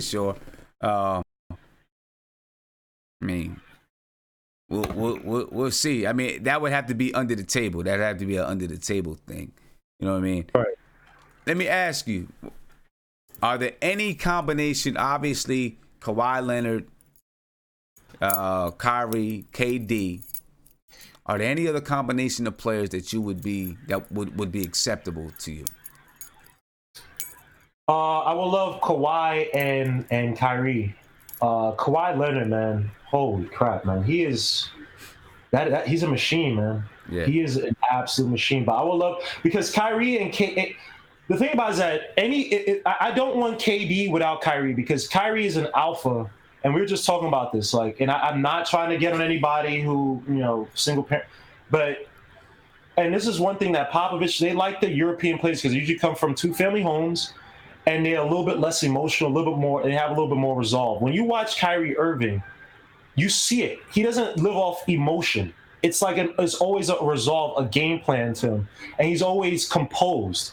Now, as much as I like KD without that structure at Golden State, he's a different player. I just think he's extremely talented. I love his talent.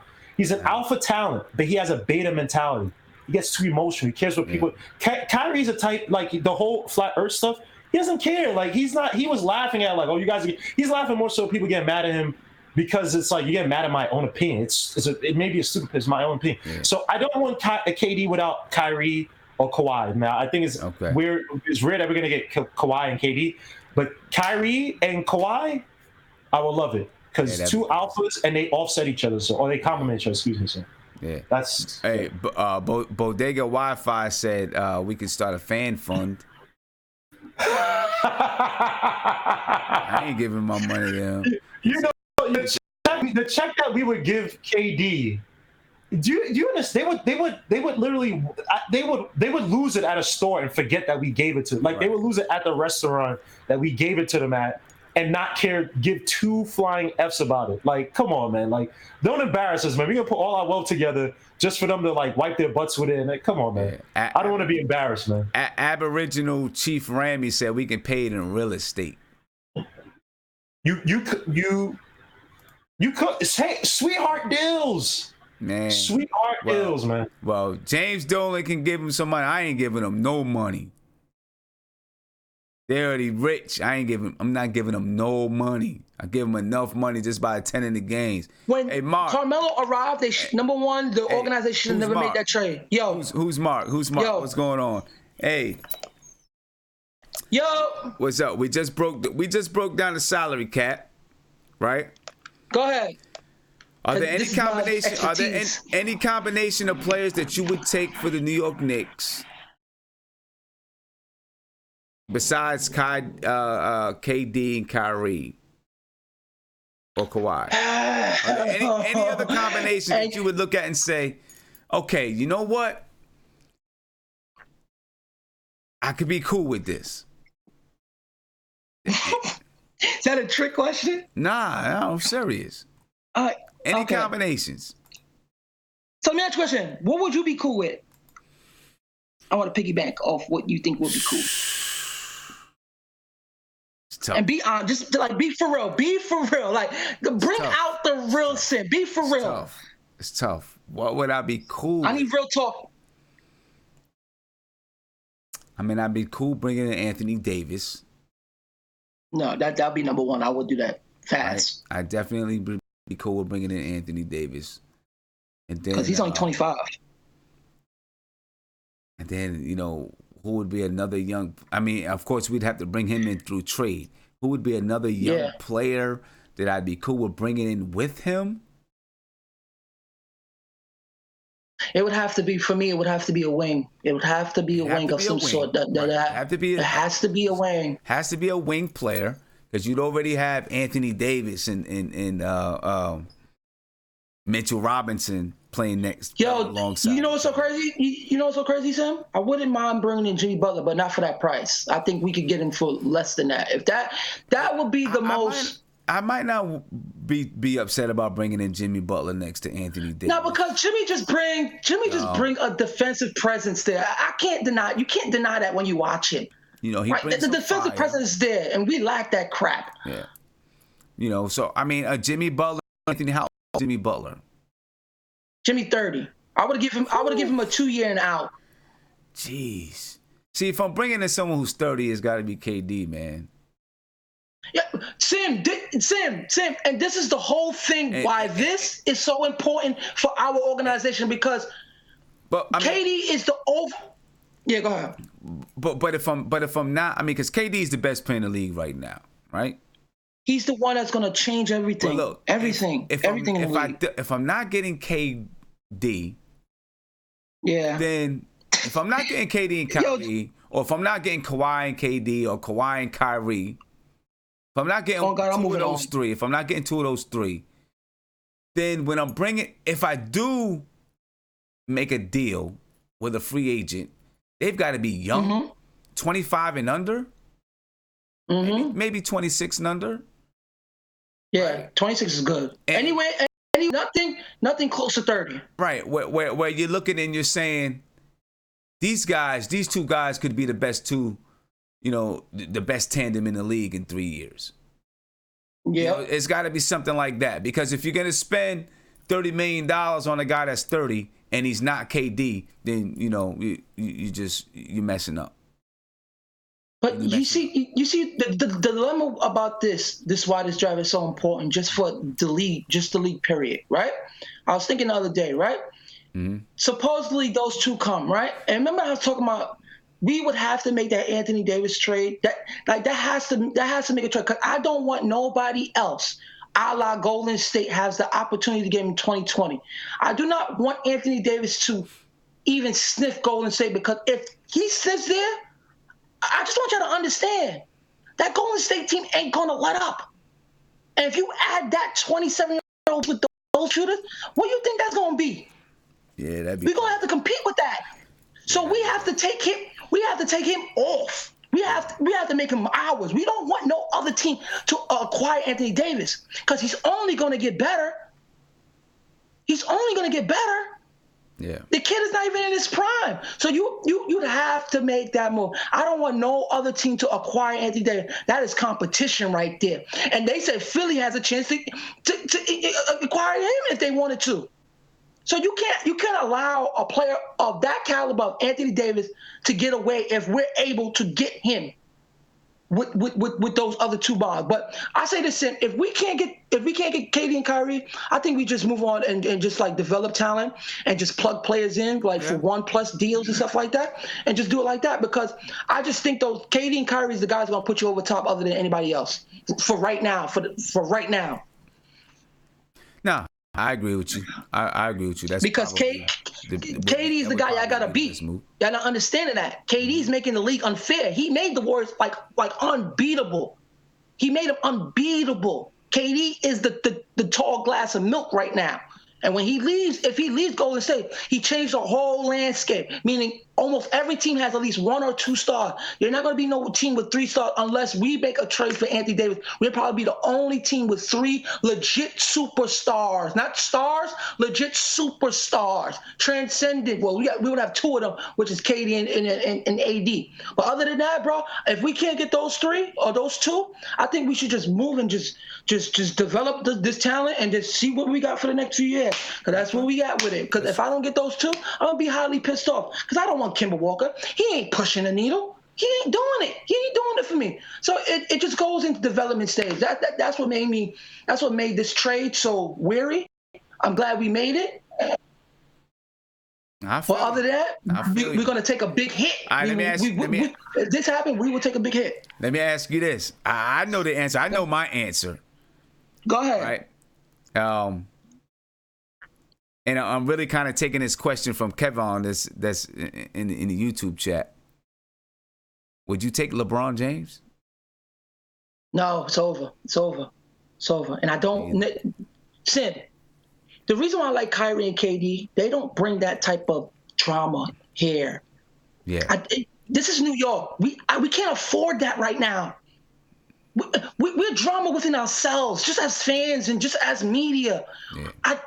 We cannot do that with these young guys right now. If they was more seasoned, like a Shane Battier or Mike Miller, then cool, I would bring in a talent like that. But LeBron's done, bro. It's over, man.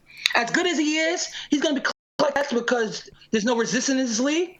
But LeBron championship reign is over. That's why he went to LA, because he knew it was over, because he didn't want to keep seeing Golden State. It's between the lines with LeBron and KD, man. Y'all gotta understand it. These guys are just doing things between the lines, man. They're very smart on how they do things. And KD is really, really smart, because what he's doing behind the scenes is he's setting this all up. He's just allowing the organization to be the face of it, not like a la LeBron. Mm-hmm. KD's mix. So when he come in, it's gonna be all sweet and dandy. Oh, KD didn't move him to get Danny Green. No, it's gonna be like Scott Perry moved that player to get that player, and that's good.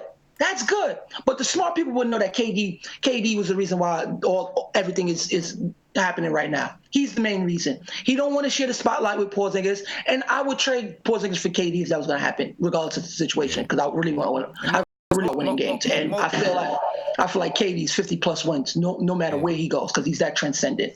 And most people in the chat agree. Appella Taverna said hell no.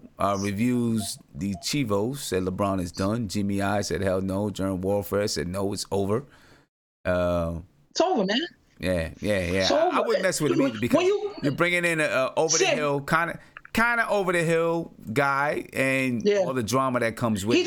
He's toxic. He's toxic drama. He's national toxic drama, bro. KD is. I'm not saying he's not polarizing. KD's not polarizing as LeBron. Now, when KD comes here and if he do something here and win it, that's when he become polarizing. That's when you see KD be like, he actually did it here.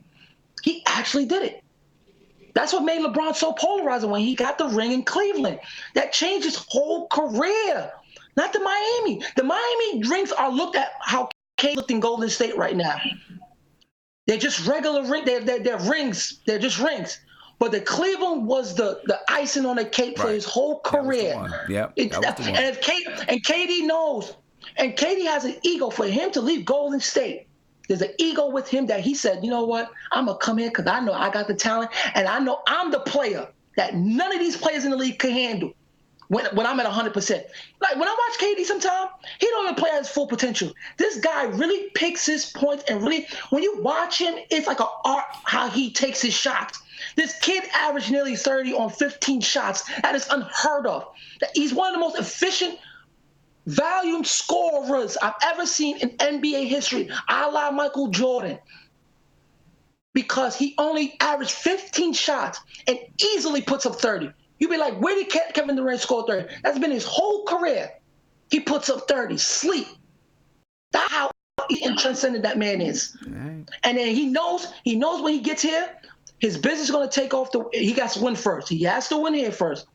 But in the meantime, he's going to become polarizing. He's going to become polarizing. And when he start walking the streets of New York, he's really going to feel us. He's really going to get that attention that he won in Golden State. Oh, that's why I believe he's going to move from that. He's going to get it.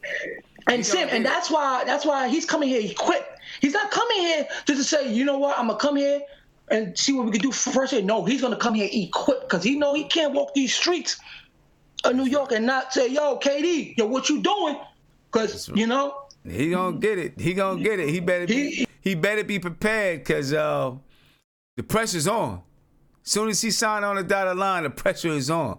That's it. OG Mark. I'm coming to OG Mark. I know you've been having something want to say. Hey, Mark, what's going on, man? What's up, you handsome man? I'm good. I'm doing pretty good. It's getting late, but I'm doing good. You're killing it tonight out there. You're killing it. Yeah. So we're talking about if there's any combination of players that you would take without it being KD, Kyrie, or Kawhi. Mm-hmm. What about you? So I can't pick from any of those. Right. So okay. Those three are out. Would you take any other combination of players? You know, you just say, really. You know what? We're gonna. So I guess I would have to go with a pass, an absolute pass, and just go with the build from the foundation up. Okay. Because if I'm not getting one of those top three guys, there's very little to. I mean, what are you going to take? You're going to take Butler. You're going to take maybe disgruntled Klay Thomas, which I don't believe that's going to happen either. But we'll see. There was an interview recently, I don't know if you saw it, where they had the Warriors team being interviewed, and they were kind of cracking jokes about how the young players might entertain moving to a team less dynamic as the Warriors.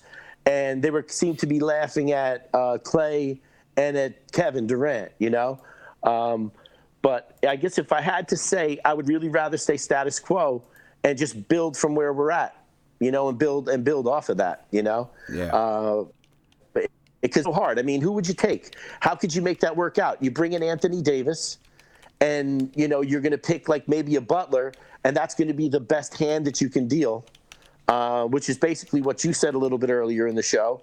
That was your package you put together. But I mean, it's hard to accept. It really is, because this is New York City, and it's a rough house to be Batman in. Yeah, that's true. And I'm just hoping that KD. You know, this is Gotham City, man. Yeah. I'm just hoping KD can handle it. If he comes, hopefully he can handle it. Oh, you know what? I think that we're all going to be pleasantly surprised with how well KD and/or Kyrie kick it in New York, because one thing, good news is amplified, maybe bad news is amplified even worse. But these guys are never going to get the love and attention like they can get out of New York City. You're talking about all kinds of fans love, and also, you know, they're going to have lots of opportunities to build their brand here. I mean, this is like no other opportunity that if I'm going to go someplace and really want to build a brand, where the hell are you going to go that's going to be better than New York City? There's no place better. It's absolutely the Mecca and the capital, the money capital of the world. And at this point, I don't think that KD could even back out at this point. And it would be something that you could maybe ask in the chat, or maybe see what some of the people in the chat. And I see some great comments in here. But what if he didn't want to, what if he came to New York and his whole brand just exploded? And you got to picture Kyrie, his brand's going to take off. And I think that's what's going to happen. I don't think that KD can back out at this point. Is what I really meant to ask the chat, because he'd be looking like a chicken. Am I wrong? I mean, he'd be looking like a back out, somebody who was just like, oh, wow, you know what, maybe I'm not going to come. I believe that Kevin Durant, of all of the potential people, is somebody that has to come at this point. Has to come at this point? I mean, obviously he didn't come out. It almost looks like he'd be scared. It looked like a chicken, right? I think if he would have, it's hard to say if it's, you know, it's hard to say, did it come from him or is it just rumors? If it's just rumors, then it's just like, you know, I never said that. These rumors. I mean, who knows? Yeah, come on, though. But you don't believe it's just rumors, do you? I don't know what to believe, because, you know, in 2010, everybody thought LeBron was on his way to New York. Right? And he was supposed to be here, and there wasn't talk like this. No, it wasn't. It wasn't like this. This is definitely this. And it wasn't for a full year. It wasn't for a full year. You know, this is definitely different than 2010. You know what I'm saying? It seems a little bit. It feels. Yeah, and every open hole in sports media says the same thing. He's coming. Yeah. They heard he's coming. Yeah, that's what it's.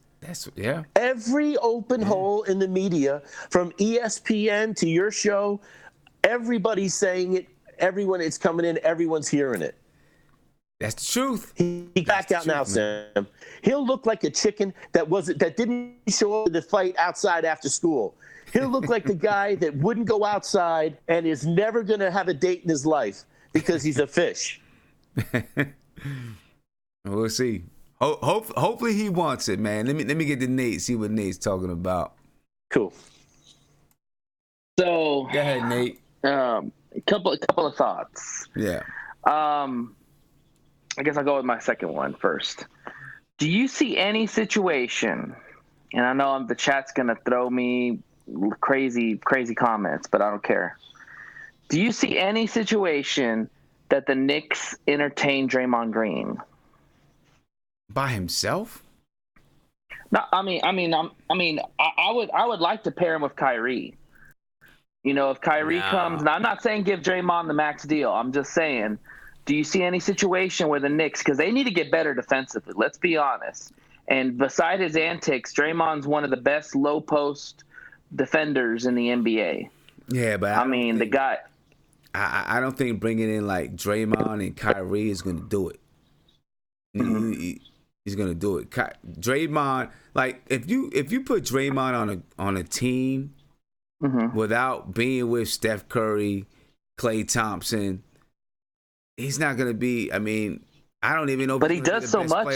He rebounds. He can pass. He's okay with the shot. Not a great shot. Yeah, but like if you brought Draymond to the Knicks now, he might not even be the best player.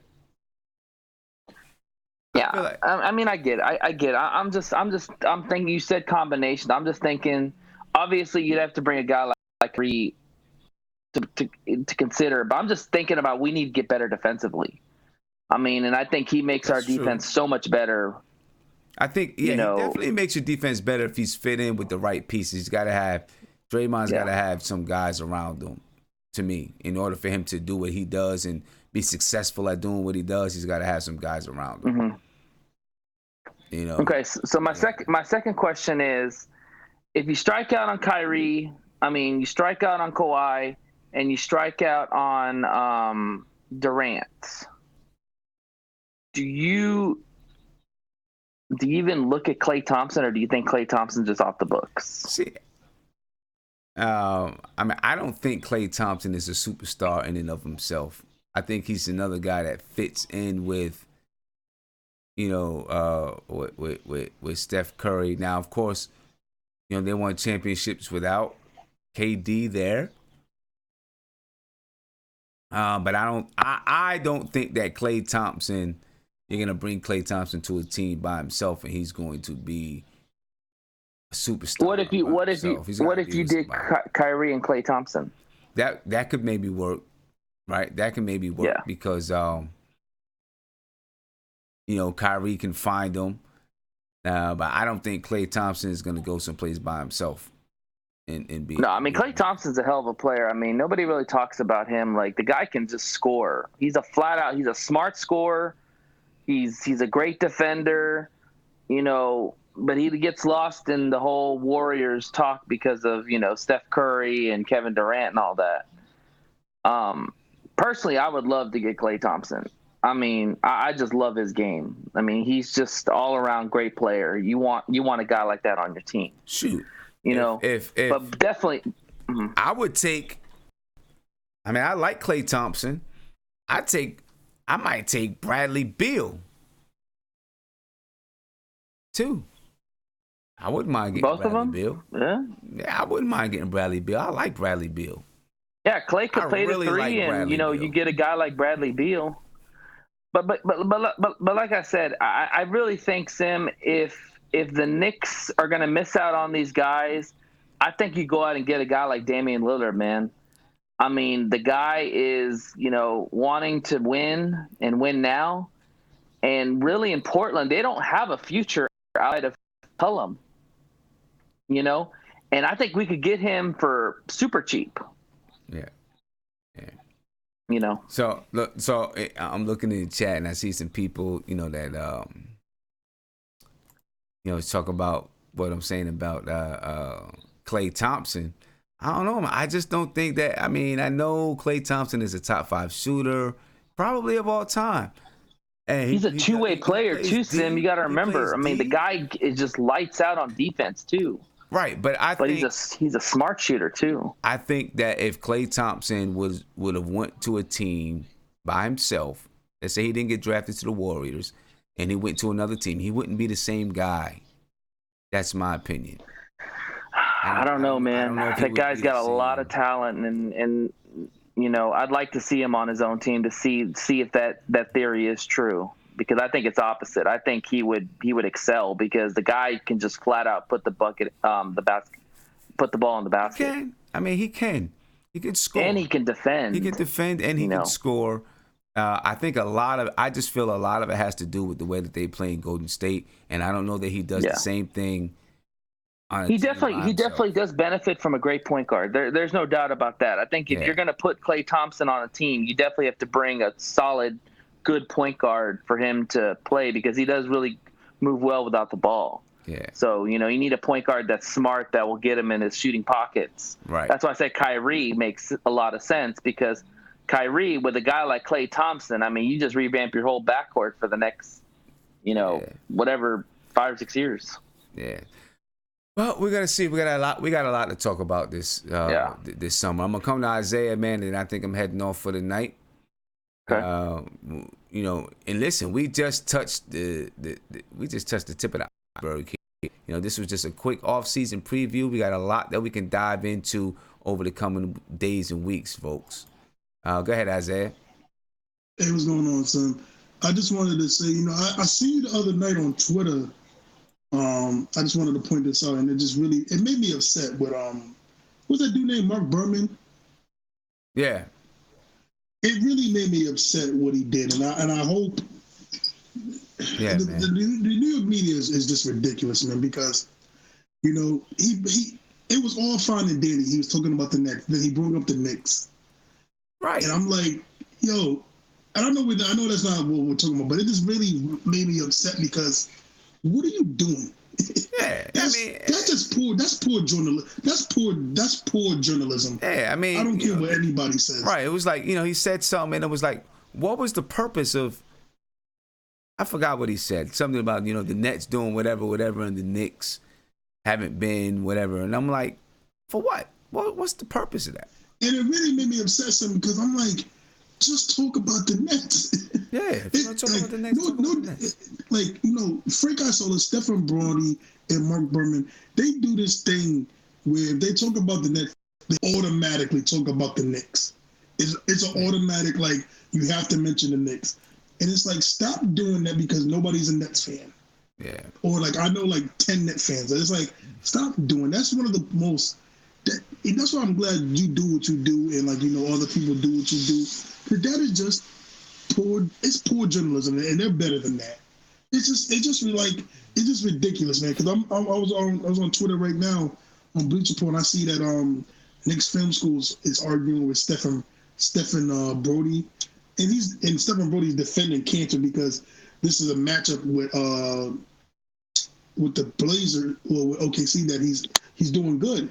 But it's just about the matchup. It's like these guys, man. It's just so funny. And I really that's where I'm gonna be honest. I was gonna bring up something about Cantor too, though, because a lot of people was hating on him. Here's the thing. And now he's a starting center of a playoff team that's up, 3-1.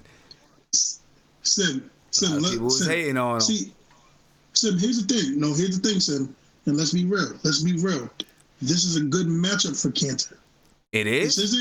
Hold up. This isn't a pick. But wait a minute. When he played against the Knicks, when Cantor played on the Knicks and we played OKC, it was a terrible matchup for Cantor. Steven Adams killed Cantor. Now, how is it a good matchup for him now? Sim, listen, man. There's factors of Westbrook playing terrible, and I don't think they're not really exploiting the pick and roll like they should against Cantor, which is really weird. But maybe the pick and roll involves playing defense on the pick and roll involves more than one person. It also involves a guard, right? And it also involves people from the backside helping out the person who rolls to the basket. Especially if your big man is when the guard comes off the screen and the big man goes out to hedge the guard, you got to have people from the backside that help out the person who rolled to the basket, that help out on the person who rolls to the basket until the big man gets back. Maybe the Portland Trailblazers do that a lot better than the Knicks did. So yeah, but again, this was my whole thing. This was my whole thing when people kept on saying about Cantor. I just started to leave it alone, right? But defense is a team thing way more than it is an individual thing. Way more. Even more than on the offensive side. basketball is a team sport on the offensive side. People overlook the team defense and how important team defense is. Team defense is very important, maybe even more important than offense. Offense, you can have one person go crazy. You can have one person that can really play defense and it does a hill of beans because that person is still going to get beat sometimes. You've got to have people helping out. And I don't know how many times, I'm going to tell you right now, I don't know how many times when I would watch and because so many people was against Cantor, I just said, you know what, I'm not going to argue with everybody. There were times when Cantor didn't do his job, just like everybody else on the Knicks didn't. But there were also times, plenty of times, when Cantor helped out to stop the person from rolling, to stop the guard from coming off the screen. And then when Cantor's man rolled to the basket, nobody on the backside helped so that person couldn't just get an easy lob or an easy pocket pass. Nobody helped. And then that person would get an easy lob or pocket pass for a layup or a dunk, and everyone would look at Cantor. But really, it was that back person's side that was supposed to help out until Cantor could recover. Maybe now he's in a system that's a little bit better. Guys that know how to play defense a little bit better. I don't know.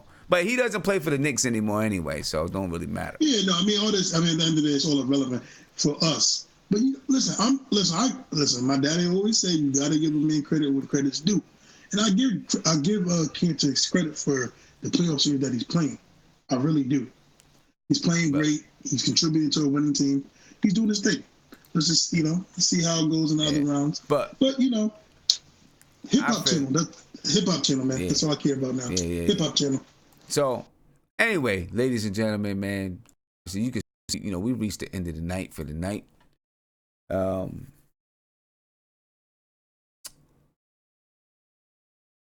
It's 1:07 in the morning. Glad you guys stayed up with me. I appreciate it very much. This was an off-season preview. It's a quick preview. And before we get out of here, we're going to take one last look at the important dates for this off-season. And then we'll take another look at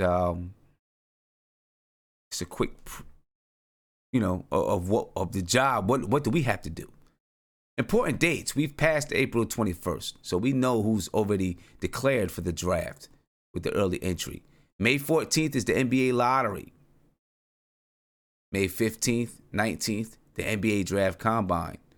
June 10th, that's the NBA draft early entry withdrawal date for players who may want to go back to college. June 20th, that's the NBA draft. July 1st, NBA free agency begins.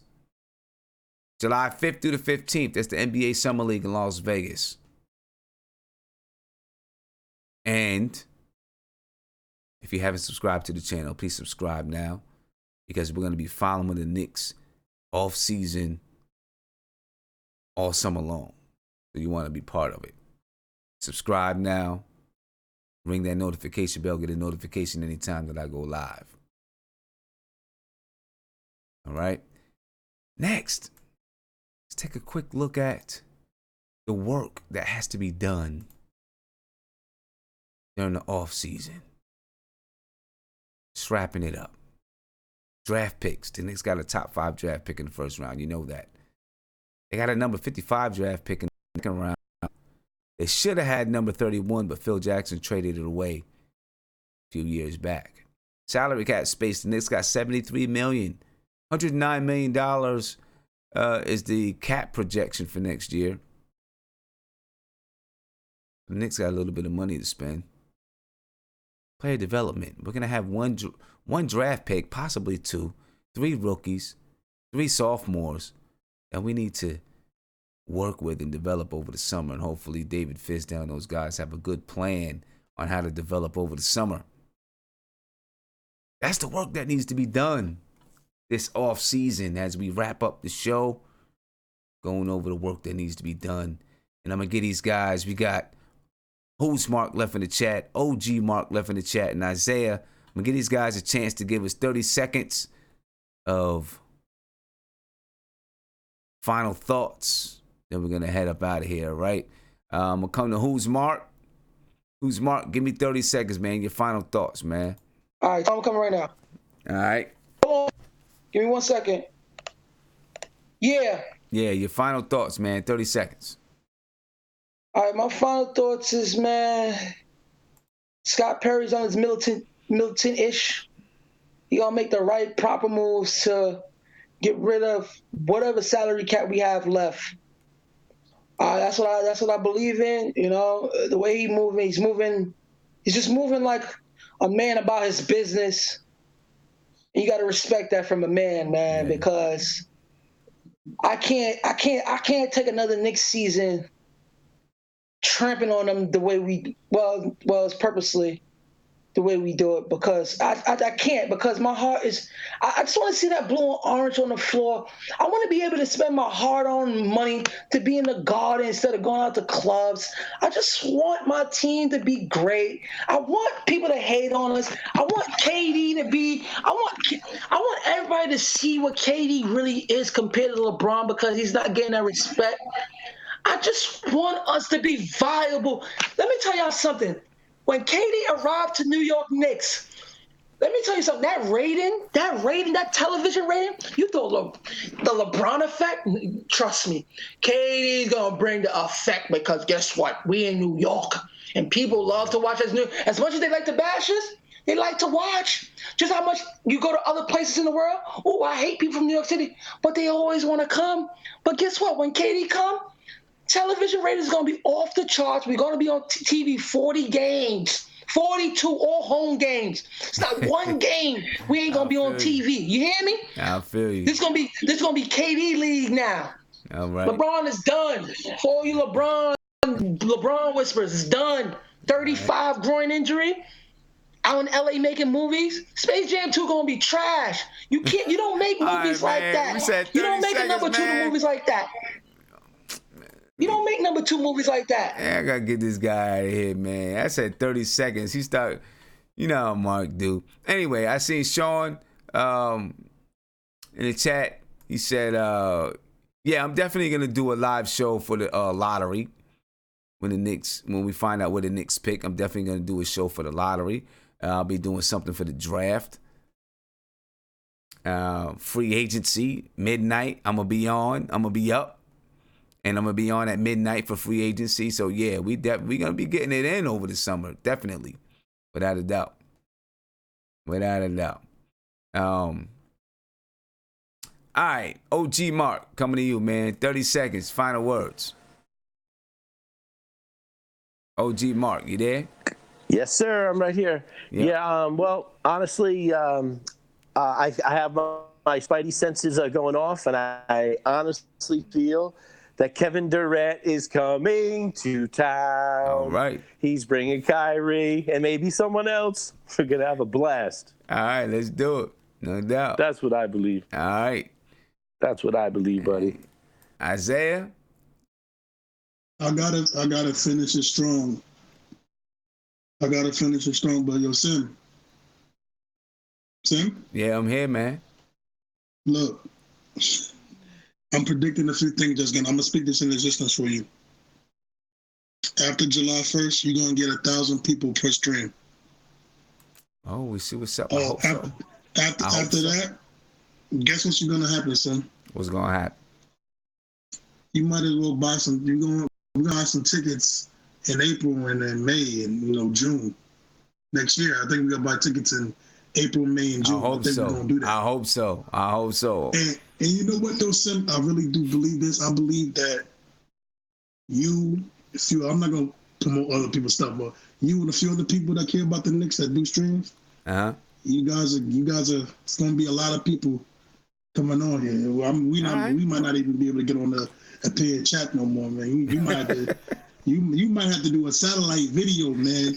It's going to be crazy. People going to see you outside at Bojangles. I don't know what they got in DC. I don't know, but they gonna be like, yo, that's Simeon Russell. Have to put your whole government out. I mean, I was at Golden Corral the other day, and my man came up and we was talking Knicks. But and, nah, man, he knew me from the stream or whatever. We was talking Knicks. I just believe in you, Sam, and I believe in you. Bro. And this stream, and once I really, really do think things are falling in place for us. I hope so, man. I think a lot of things are moving our way, and like I said, you're gonna get a lot of new people on here. And I do agree with Mark. 40, I think it's gonna be 40 games. We're gonna be on national TV. Yeah. All right. Well, let's talk it up. Let's get there. All right, you got to speak it into existence, man. I'm heading off. Oh yeah, don't forget Thursday, man. Thursday we're talking about we're gonna be good. We're gonna be good. The notifications should be going out. Can I say one thing, Sam? One more thing. Yeah. And this is for Thursday. I want somebody to answer this on Thursday for me. What are the 4 makeups of hip hop? I need somebody to tell me. I know the 4. I need somebody to tell me. If they can tell me, you win a prize. All right. You win a prize from Isaiah. No, from Isaiah. You win a prize if you tell me the 4. What's the 4 makes of hip hop? What makes of hip hop? Isaiah been studying.